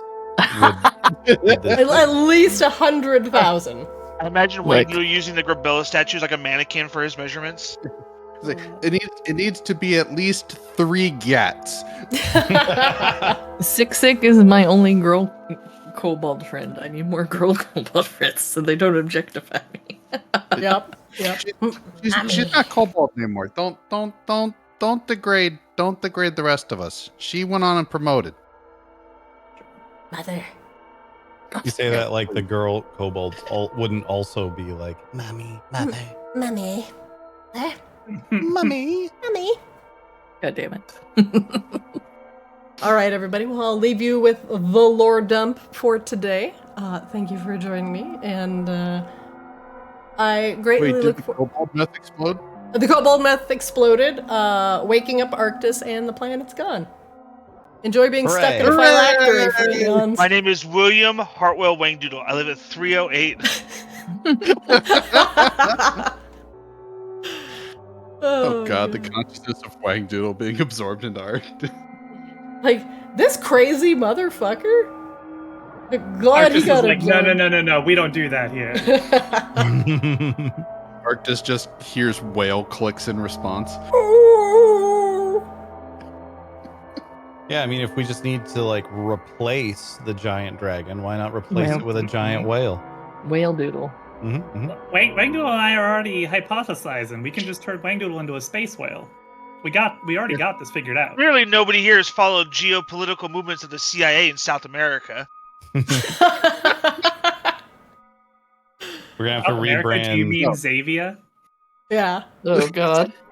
We're Not gonna have like to rebrand the whole thing. It's no longer Arctis. Now it's Whale Doodle Ascended. Whale Doodle is said to just cross it out. To be fair, that is very on brand for the Kaamos crew. Find a Yes. problem, usurp it. Yeah, exactly. Yup. Find a problem, be the bigger problem. You took over the bar. You took over the church. the Like, docks. took over the docks. Became Took a over the dragon. Kobold Cave. Yeah. Yeah. You know- What's next? Take over become the We continent. took over a pyramid that fell from the sky because of beans. Which is probably going to become a church soon, let's be honest. We just walk into every time Zarita like loads us into a new environment. We're like, this is a cool new base. We'll have it. Yoink. Just call this Manifest Destiny. Yep. I mean, You know Arctis what- could you just know be what one the Oh big He's my a base. fast god, we're travel point. colonizers. What a We- lovely big bad evil guy you have here. I think I shall take him. We literally have our own little army. It's fine. It's fine. All you guys are Raine's gonna over be here, put all in she a got was fucking mirror. country.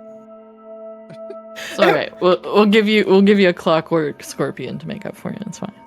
Yeah, see, you're all gonna walk out of the mirror like scratching your chins, like maybe Narcissus got a point.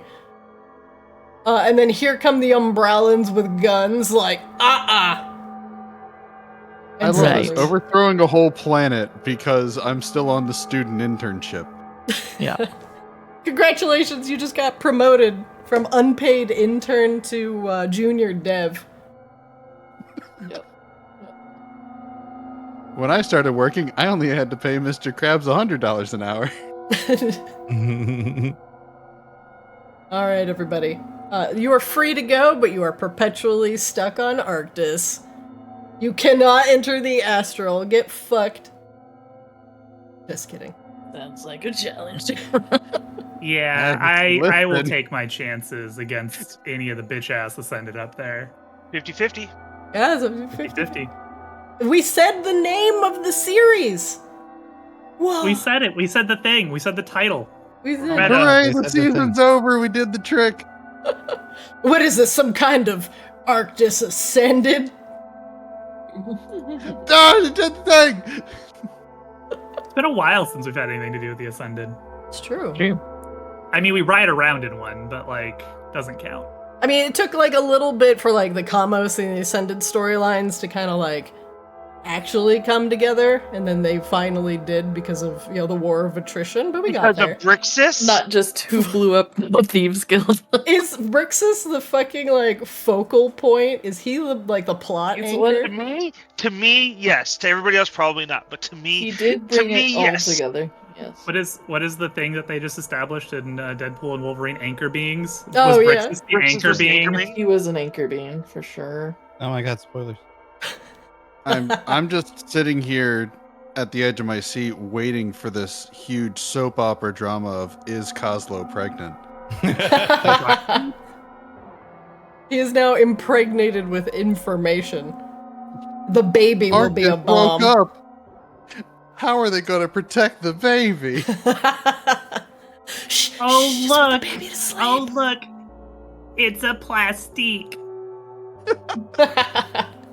My God. He does kind of have give to go, birth everybody. to Goodbye. cannons. Who buys his mom? May. See you. Nice. Good night.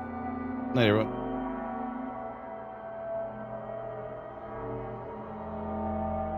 All right, everybody. That is it for today's session.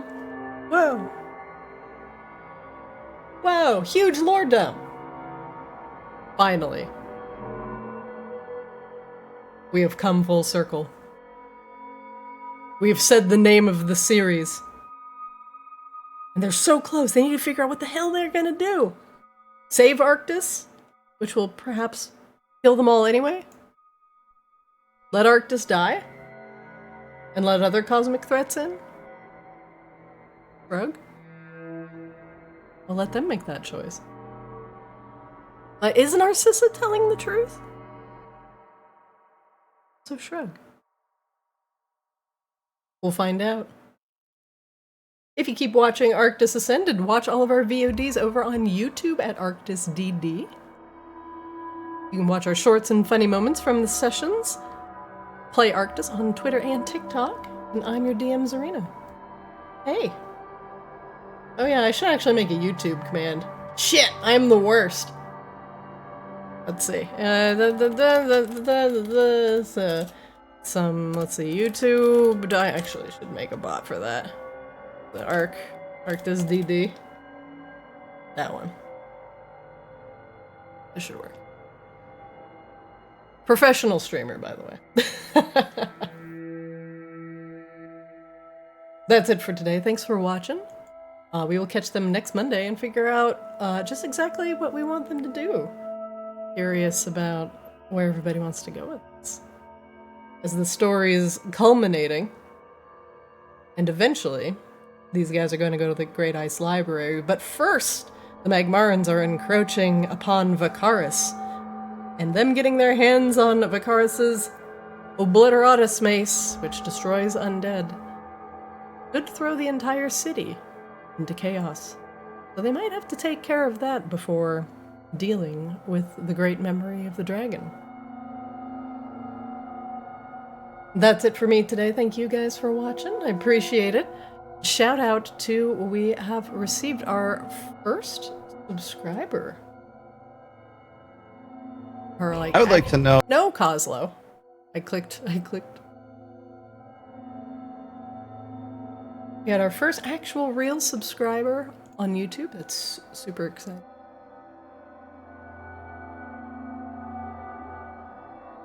So thank you to Dan Mation for supporting Arctis. Greatly appreciated. Thank you so much. Etc. Thanks for watching. Jedi Yoshi, what's up? Goose, what is going on? I do one more 10 on the priest. If we've got the people. Oh, do we got people online? Oh my god, we do. Yeah, let's heck and go. Watch Arctis. I'll see you next Monday. Have a good night. Thanks for watching.